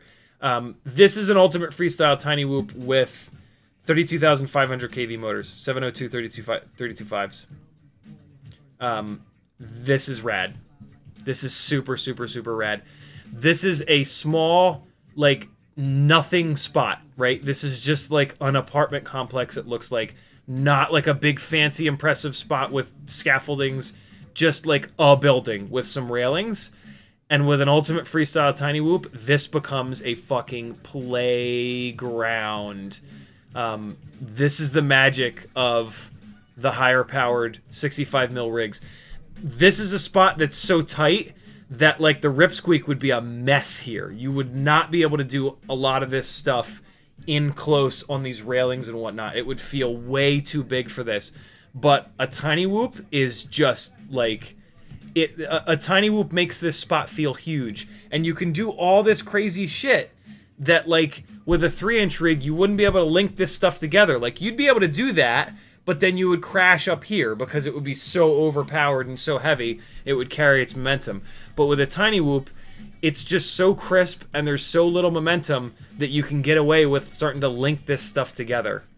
And it's just amazing. I mean, this is also just like CMYK ripping. This is probably him like 500-600 batteries into this rig. This is the most recent 65mm tiny whoop edit that's up. So, and I know he was flying a load of batteries on them. And this is just like, yeah, peak CMYK right here. This is it, man. This is the magic of the ultimate freestyle tiny whoop as far as I'm concerned. Just turning a small, like seemingly nothing spot into like a top 10 spot ever. You know what I mean? Like what kind of a location are you gonna find where you can safely fly a 5-inch rig that's got this many dive gaps, this many like things that you can link together like this? And if you were to find a spot like that for a 5-inch rig, you are going to break so many propellers, you're going to break so many motors, you're going to break so many arms, whereas I can guarantee you that CMYK did all of that with probably without even bending a propeller. It's just, yeah, it's just absolute magic. That right there is, yeah, just like 10 out of fucking 10. 10 out of 10. Butt grinder contest. I'm assuming this is one of... Yeah, this is one of Bot's contests. I'm hoping that I've got the music down low enough that you can hear it a little bit, but also I'm not going to get copyright dinged. Tyrant's Pro Whooper 6 months ago, episode 3. This would be last year's Tyrant's Pro Whooper, I'm assuming. The Tyrant stuff, and I know CMYK also did igow, and I know he got a lot of batteries in from both Tyrant and igow, and you can see it. You know, this is still really well flown from 6 months ago, but compared to what we just watched, it almost looks like a different pilot. You know what I mean? Not a bad thing. That's a good thing. Although this Saturday spot was also 6 months ago, but you can definitely tell a difference between those two. I bet you this Saturday spot flight footage was like flown and then edited right away. I bet you this Tyrant Pro Whooper footage was maybe flown another month or two before that. Really, really cool to see a pilot progress like this. Occlusion Trippies, here's another one. This is a 4S rig. I'm going to guess this. No, wait, hold on. Oh, 4S 15.4 volts is the battery that's hooked up to the goggles. Yeah, 13 amps. This is maybe a 75mm rig. It looks like a 75mm rig to me. It's just a little bit less crisp. And down in the he's got two builds in here. 65mm build that we were just watching, and a 75 build 802 27,000s, the igow motors, GemFan 1610s. This is a Jungle Gym basher right here. So there we go. It says it at the bottom of the screen. Valentino versus 75. So that's how we know when we're going back and forth. This is another hot fucking edit from CMYK. And again, is this the same spot? I think this is the same spot. Yeah, this is that same spot. Great little spot. That it seems to just be a little apartment complex that just happens to have this cool little courtyard area that flows really well together. And with a tiny whoop, you don't have to worry about somebody coming out of their front door and getting hit in the face with a 3-inch rig, right? Here's the 75mm. All right, so Valentino must be the 65mm rig. So yeah, here's your Jungle Gym basher. I wonder what occlusion is. I'm going to guess this is a 65mm rig. CMYK says, just learn trippies in this video. There you go, yo. CMYK FPV, super talented pilot. That if you watch and if you keep going back, you'll really see the progression happen. Right around like between 6 months ago and a year ago, you'll just see his skills explode. And in talking to him a good amount, it's from a lot of tiny whoop batteries, because when you fly tiny whoops, you don't change many props. You just pound batteries. You just get stick time, stick time, stick time, stick time. And it's not Velocidrone stick time. It is real life, actual physics stick time. Speaking of Velocidrone, after the stream yesterday, after Sim Sunday yesterday, I downloaded that other sim. God damn it. What's that other sim called that we were talking about? Uncrashed. I don't like it at all. I'm going to spend some time trying to dial the settings in, but out of the box, the physics feel bad compared to Velocidrone. The graphics are good, and like there's a lot of really good things about it, but the physics are not one of them. The physics feel kind of nasty, and I think I can make it a little bit better, but there's a reason that Velocidrone is still like kind of one of the main simulators, and it's because the physics are really good. They always have been, and it's really hard to set the physics up for FPV quads, and Velocidrone spent an awful lot of time doing it. But yeah, we'll see. I'm gonna spend some time dialing them in. I'm sure I can make it a little bit better. It was almost unflyable initially, and I did like the initial setup like as if it was one of my freestyle rigs, and it did not feel anything like that. All right, t-shirt giveaway, my friends. Large, maybe. Shout out to Frank Nicholas for Frank got healthy and lost a bunch of weight, and then shipped me all of his FPV extra large and large t-shirts, and I'm doing giveaways with them, my friends. That is Drone Pilot Association of Canada, but the cool part about this t-shirt is this right here. Who does not want the back of their t-shirt when they show up at the flight line to say Certified Drone Donkey? Same as always. No, $4 this will cost me $4 a ticket to ship it. I don't know if more than one person will want this. So, $4 PayPal or Super Chat for a ticket. I'll put you guys on the thing, and somebody will win. This is extra large. This is an extra large t-shirt. Soft ass shirt. $4 a ticket. If only one of you is interested, then you'll win. If more than one person are interested, then we'll have a good old-fashioned contest. A good old-fashioned spin the wheel thing. You're more than welcome, CMYK. For those that don't know, CMYK who's done pretty much all of the graphic design for me in the last like 2 to 2.5 years. And if you have anything graphic design related, or if someone else in your life needs graphic design done, or if a friend is talking about needing graphic design done, hook him up with CMYK, yo. He's like a legitimate professional graphic designer. He does fantastic work, professional work, fun work, screwing around FPV stuff. If you want like a logo that's not just like a caricature of yourself, right? Like my logo, like something that's more like an actual logo. That's something that CMYK is awesome with. You get conceptual with them. Find like a font that you dig, some shapes, some colors, and he can make you like a logo that you can actually put on stuff, right? Like those caricatures are cool and all, but like you can't put that on here. You know what I mean? It doesn't work like that. You need like a proper logo to do stuff like this. Adam Weston wants the shirt. He did a $4 super chat. If he's the only one, then I'm just shipping it to him. I'm going to open up my email to see if anybody wants to do a $4 PayPal. Otherwise, it is all Adam Weston's. He says, "Oh yeah, certified donkey." Let me get caught up on chat. I got super behind. Give you guys a chance to potentially get in on a t-shirt giveaway.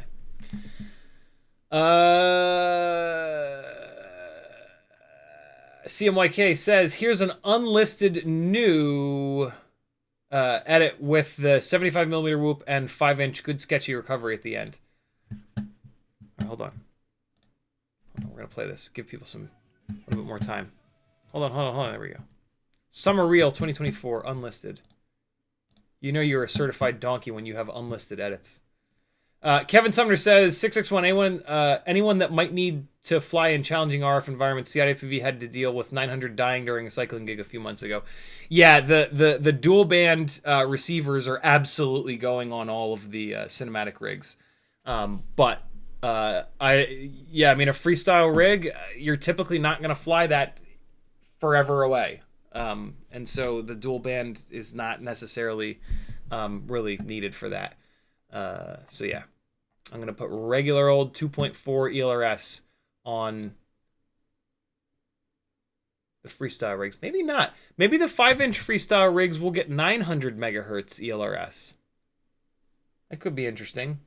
Because like a 5-inch one of the beautiful things about a 5-inch freestyle rig is that if you have a somewhat clean set of motors on it and a fresh set of propellers on it, that's like damn near a long-range cinematic rig. Like you can do cool ass shit with a regular old freestyle rig dragging around a GoPro Hero, and that's pretty slick.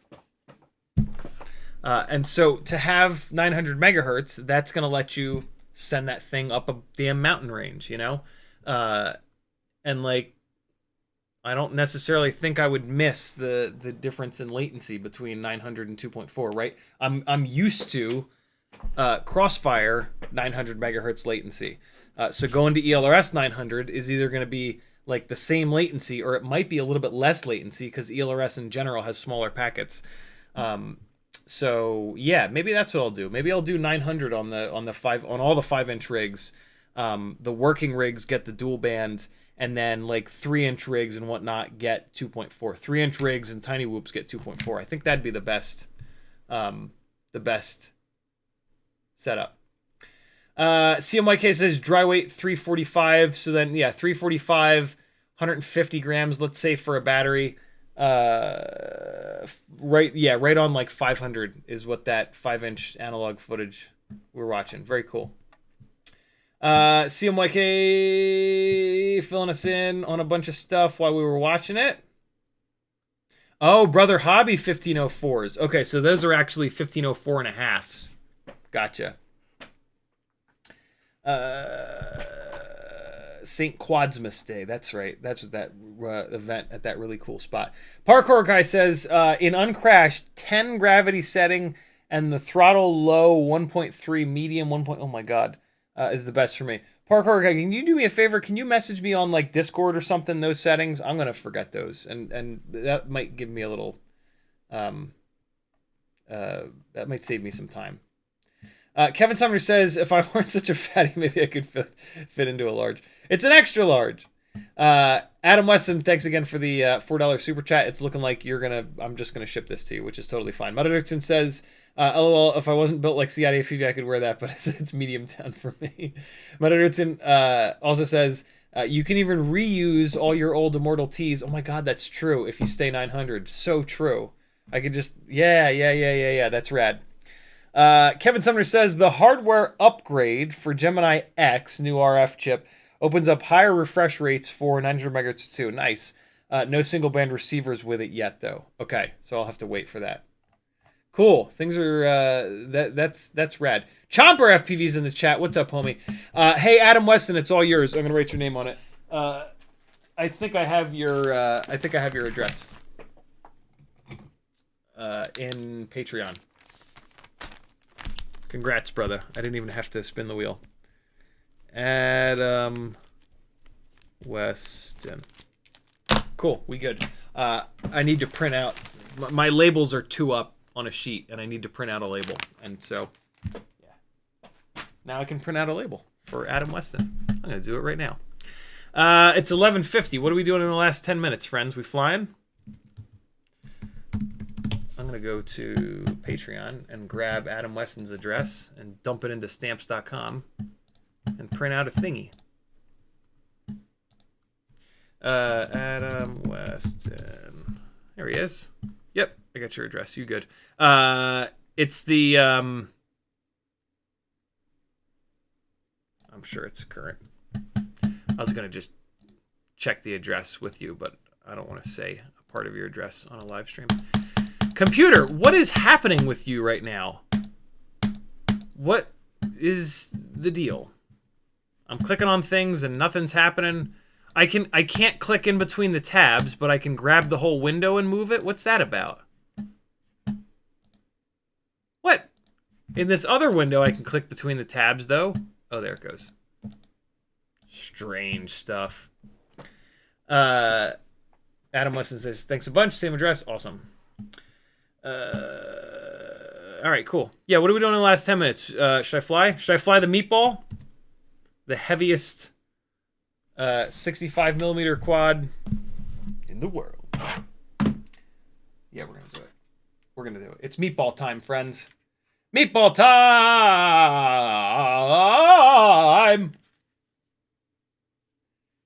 Come and get your meatballs. I'll warm them up. Oh, God.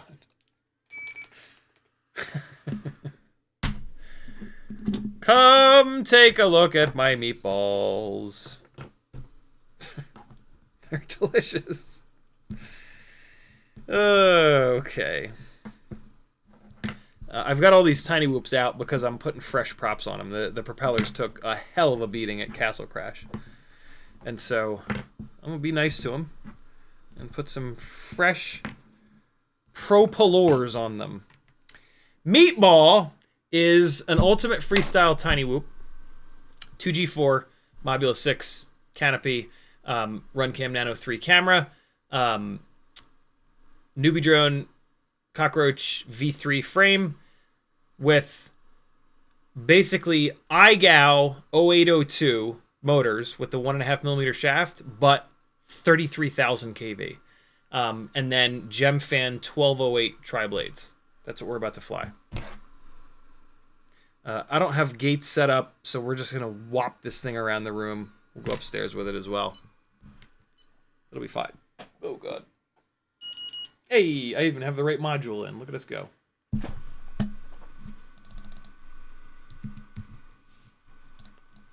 Wow. Something is going on with this computer, man. How can I not use keystrokes? What the hell? Like, the keyboard works, but none of the keystrokes work. How is that possible? What is going on? Why did it just do that? Oh, you bastard. It's because the keystrokes weren't working. I have to right-click and go to copy. And then I have to go here and I have to right-click and go to paste. What kind of nonsense is this? Cut. Paste. Good Lord, man.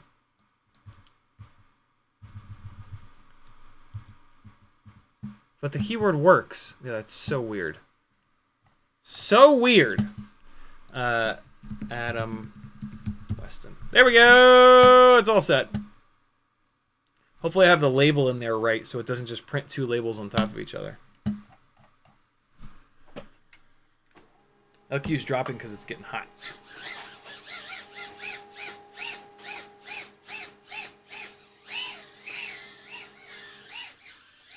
All right.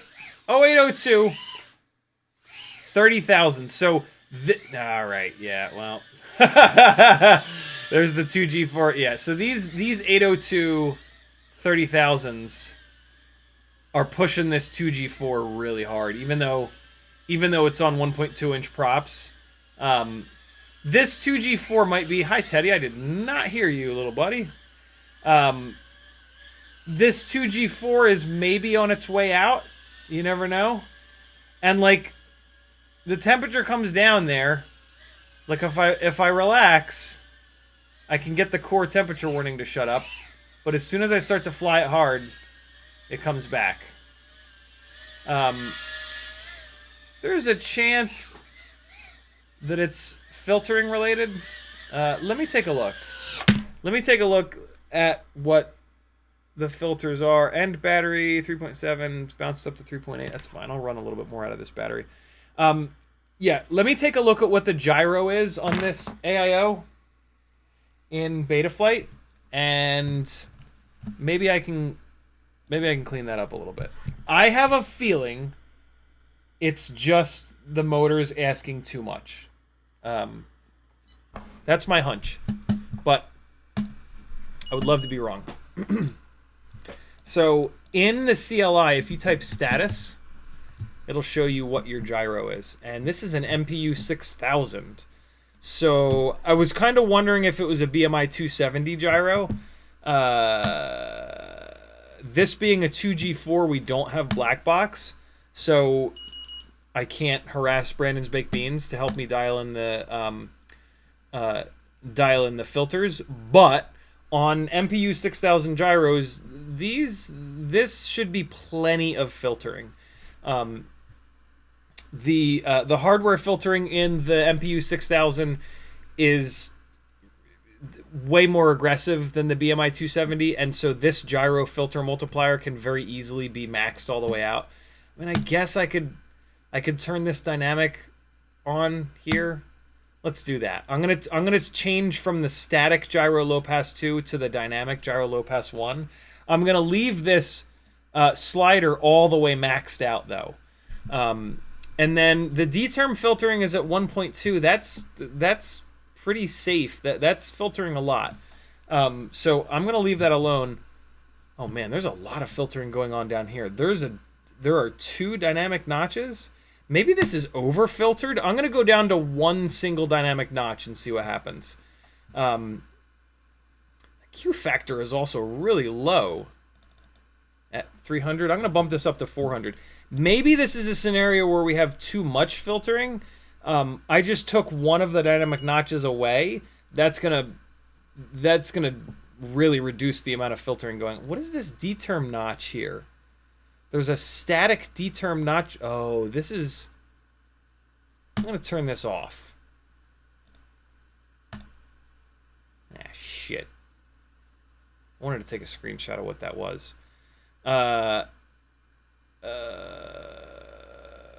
Damn it. Can somebody go back and see what that D-term notch filter was? I'm just going to click save on this. Can somebody rewind real quick and just type into the chat what that D-term notch filter was, just in case it was helping. But I've just removed a ton of filtering. Let's see if that helps. Let's see if the situation we were in is one where there was actually too much filtering in there. You know what? The dynamic idle is also turned on in here, so let me turn that off. We'll go to a regular idle. Maybe that was doing something weird. Move this up to 6. And... Alright, so those are some subtle changes, but... 200 to 230. Thank you, dude.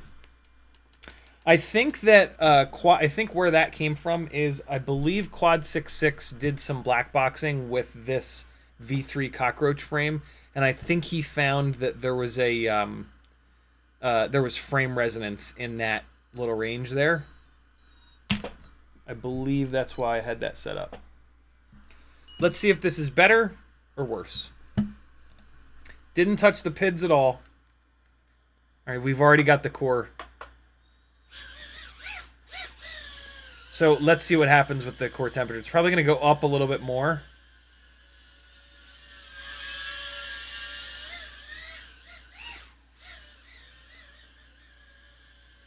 Let's give it a little bit more time. All right, so now it's coming down. So let's see how far it comes down. Let's see if it comes all the way down and then turns off. That's what I'm kind of hoping for.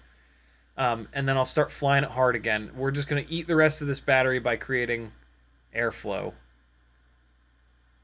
to bring that core temperature down, and then we'll see what's what. Whoa, that was a weird little almost failsafe-ish thing. That was interesting. That happened right up here. Let me keep the sticks moving. And that'll tell me if it's a failsafe or not. That could have been like CPU maxing out or something. The CPU usage is pretty high. I do have it on D-Shot 300 though, and 4K, so I mean it should be okay. Balls. So the core temperature went out, but now it's back. Well, now it's out again. This battery is done. So I'm going to put another battery on here. And we are going to fly it hard and see if that core temperature comes back on. So core temperature is now off. Thank you, Kevin.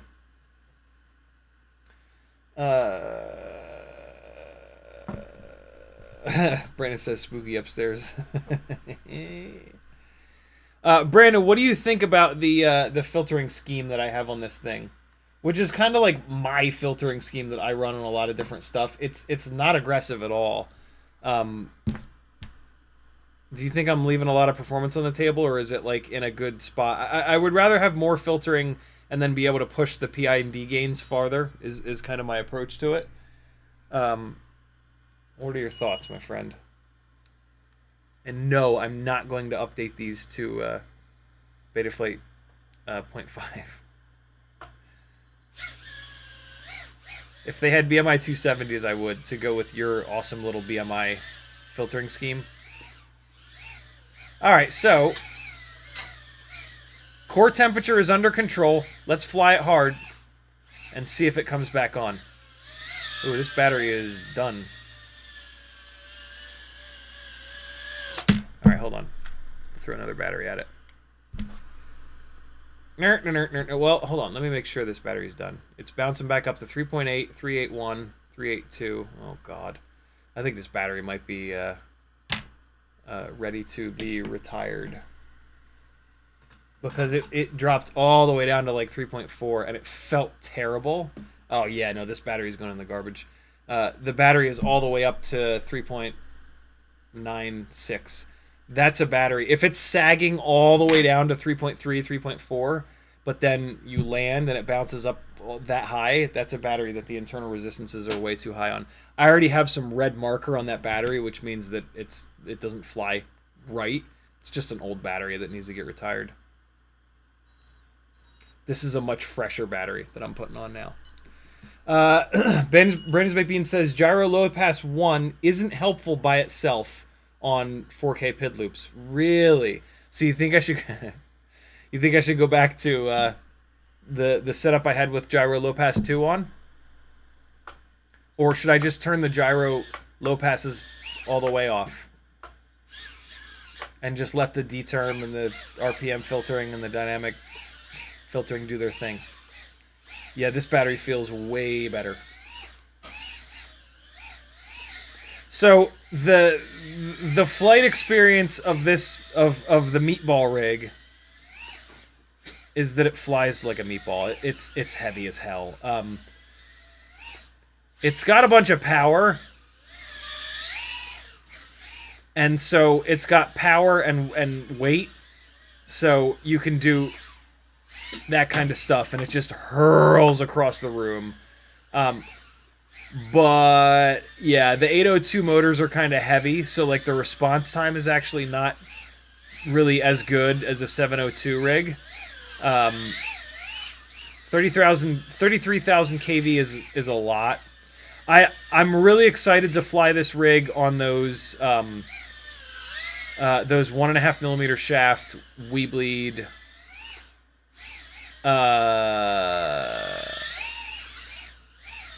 1210s bi-blades. What you'll notice though is that the core temperature warning is not coming back on, which means that the filtering did have something to do with it. There was well, it stayed off for a while. So the filtering that we have now is doing a better job than it was, which is cool. But we've still got a situation where, oh man, look at it munch that battery. CMYK says, Teddy looks so unimpressed this evening. Oh, shit. That's terrific. All right, so let's hook it back up. Brandon's typed some things into the chat. and we're going to continue to futz around with the filters a little bit. But that was definitely better than the way it was filtering a minute ago. And so maybe if we keep dialing the filtering in, we can get it to the point where that core temperature shit stays off. So what do we got? Always use Gyro lowpass 2 because it actually keeps calculating at 8 kilohertz and doesn't get aliasing. I'm running this at 4 kilohertz PID loop and D-Shot 300 though. Is that does that change the situation any? Just taking a quick look around here. So we're gonna kill Gyro lowpass 1, maybe turn lowpass 2 back on. I guess I don't need this D-term notch filter. It didn't seem to be helping. Use Gyro lowpass 2, and you can raise it as high as 1,000 hertz if it's too. Yep, so we're good. That's what moving this slider all the way to the right does. It makes that cutoff frequency 1,000 hertz.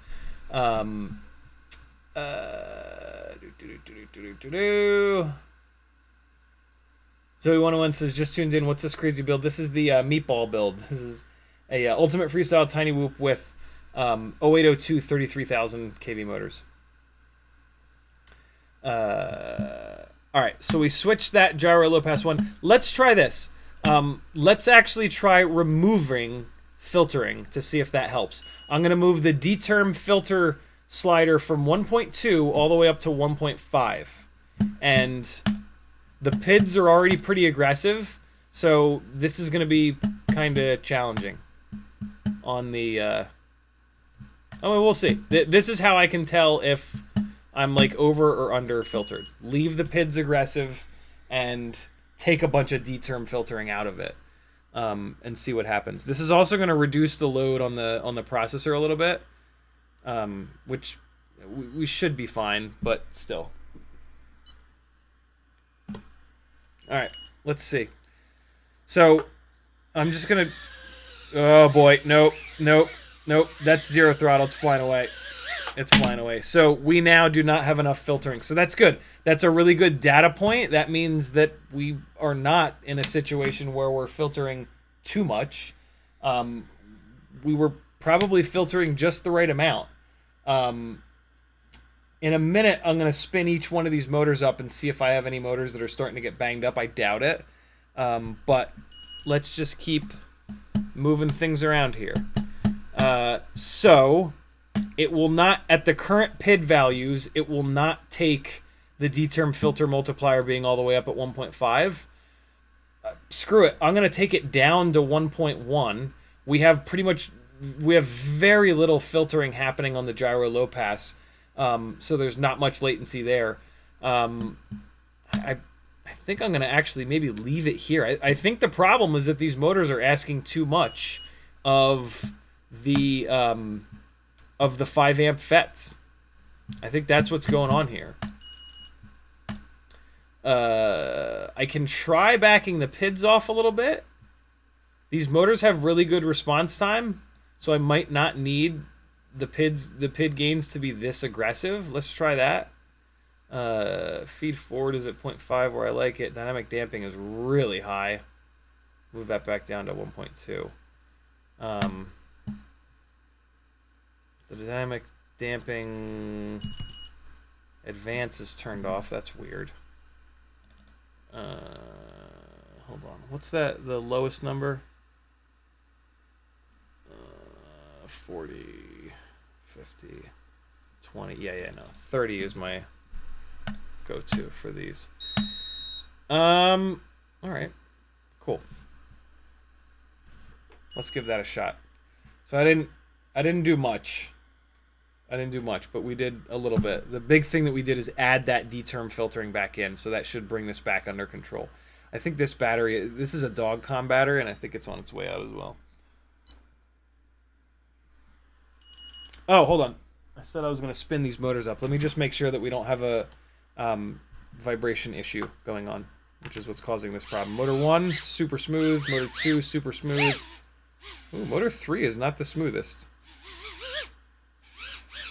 Motor 4 is super smooth. What's happening, motor 3? Is that a propeller problem or is that a motor problem? let's take a quick look. Just pop the propeller off real fast here. And give it a spin with just the motor bell. Jesus, I can't get the prop off. Yikes! Come on off of there, propeller.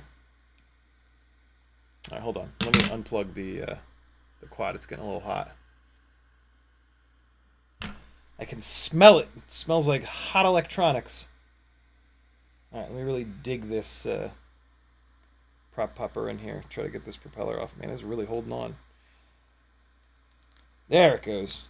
All right, so pull this propeller, spin the motor back up, and see if the motor itself is vibrating or if it's a bent prop. Plugging the battery back in. All right, it's bound. Turtle mode. Back left motor. Nope, that was too quick. Back left motor. Here we go.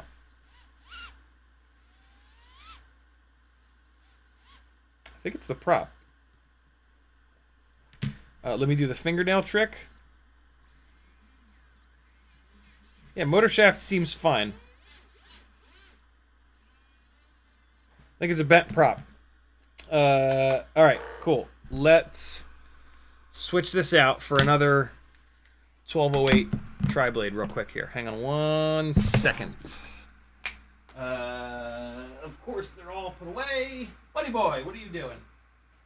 What's up, little dog? What would you like from me? You want me to throw your toy? Yeah, you do. It's all you want. Ever, ever, ever, ever, ever. All right, right side high.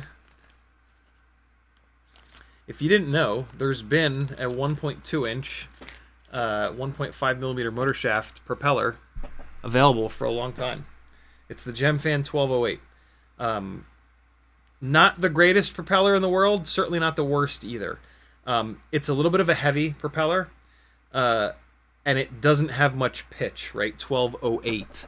And so the 1210 bi-blade is a more pitchy propeller, and it's also lighter. So that's usually like a better bet is the 1210. But it flies like a bi-blade, so if you want more grip, these 1208s will do it for you. But they're a little heavy. Oh wait, shit. I'll spin that left rear motor up. See what's going on. See if it's vibrating a little bit less. Yep. Well, I can maybe now move the filters back up. That prop is drastically out of balance. Okay. Well, let's see if that took care of the core temperature warning problem. It very well could have. So it's okay that it's hot right now. It was sitting powered on for a while when I was trying to get the propeller off of it. Spooky, spooky. Whole family's asleep. All right, temperatures are starting to come down. 160. All right, come on. Keep coming. Keep coming. All right, temperatures are down. Let's fly it hard and see what's what. It sounds better with that propeller swapped out. Yeah, the response time though is nothing like what you get from the 702s. The 702 is like a 2207. It's got that more narrow bell, and you get better response time from it. These 802s are more like a 2306, like they're gonna stay cooler, but it's a heavier motor, so you're gonna sacrifice a little bit of response time. Yeah, I'm not dialed in with this rig.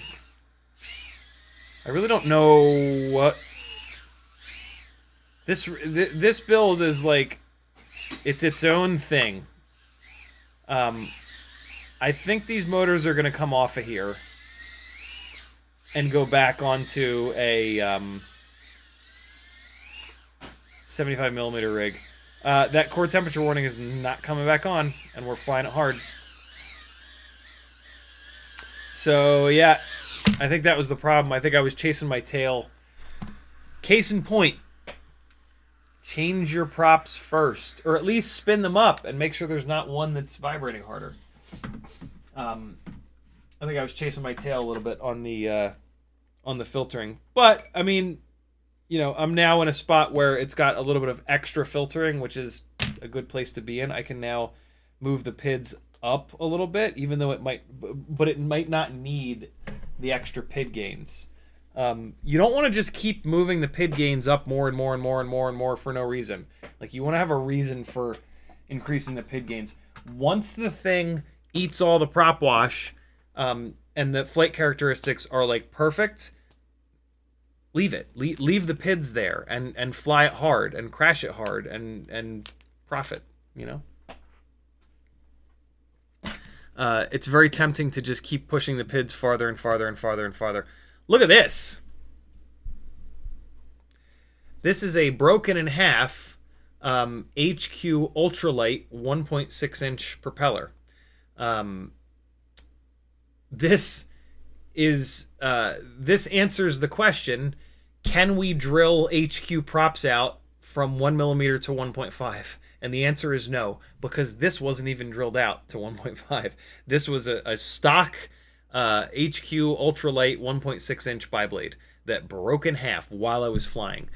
So yeah, you cannot drill these out. They will become way too fragile. Brandon's VPN says, if you have extra filtering, then be careful about raising PIDs because you might get oscillations from filter latency on P&D being too high. Interesting. That is the beautiful balance of filters and PID gains. You have to balance those two things. Black box helps quite a bit. Rigs that don't have black box, you got to just kind of fly it, see how it is, go back, change it, see how it is. The core temperature warning is interesting because without that turning on, you're trying to like feel the differences, and like once the PID gains are high enough to where it eats all the prop wash, it's kind of hard to tell the differences. It's kind of hard to tell the difference between continuing to raise the PIDs. If you can continue to raise them enough, you'll be able to feel it. And you might like that, you might not. But yeah, I am going to push the PIDs farther on this thing, but not now because we're done flying right now. I'm thinking about throwing this battery away. It's not performing great, but I'll hold on to it. That's a live stream, friends. Thanks for hanging, people. CMYK. Keep it up, man. Let's see some... Oh! He sent me the secret edit. Where's the secret edit? Where'd it go? Is it here? It's over here, isn't it? Got it. Here's the secret CMYK edit that he sent. It's unlisted. Exclusive shit. This is obviously the 5-inch rig. That was not a tiny whoop. Oh, this is fun. 5-inch analog footage mixed in with, whoa, nice midair. Mixed in with tiny, whoa, nice. Tiny whoop footage. Oh, look at the individual ESC channel RPMs on the left there. Oh, using a Coheed song? Fuck yeah. Super weird to see 5-inch, not weird, that's not the right word, but wild to see 5-inch footage cut in with tiny whoop footage. Awesome. I'm just not gonna say anything. I'm not gonna say anything. But you know I'm disappointed with that dive, Steven. I used your real name. That's how disappointed I am.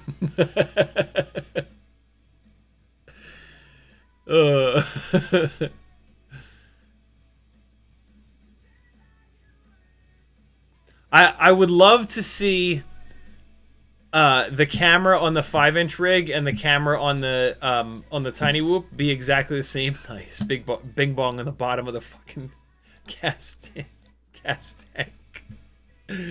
That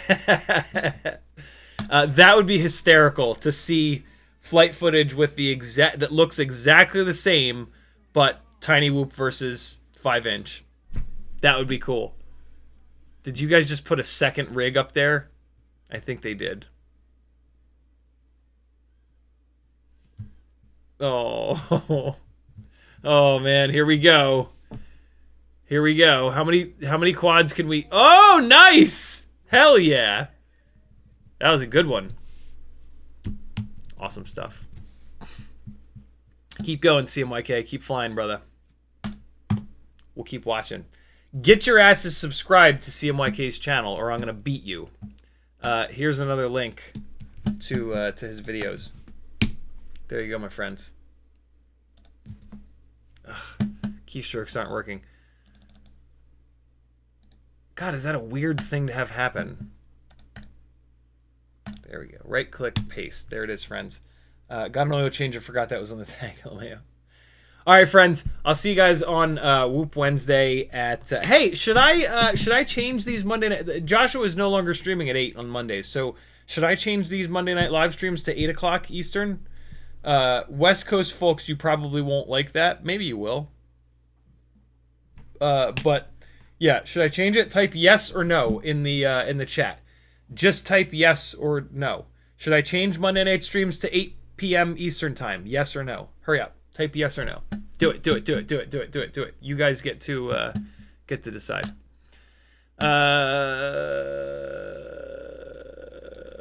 I'm gonna play you guys out with the rest of the Quadmula battery. There's about 50 seconds left. I'm gonna rewind it a little bit. The flight footage here at the end of the live stream, everybody says yes. All right, so Monday night, if I can remember, Monday night streams are going to change to 8 o'clock. Zach says no. The first no was Zach. Sorry, brother. You're being outgunned in the chat. Where the hell is the quad? Oh, I put it over there on the couch.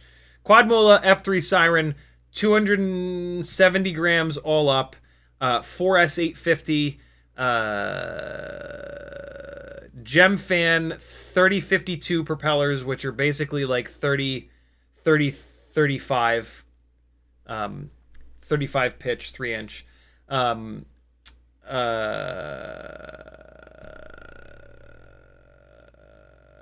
Walk snail. Yeah, that's what you're about to see. Enjoy, friendos. See you guys Wednesday. See you!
Yeah.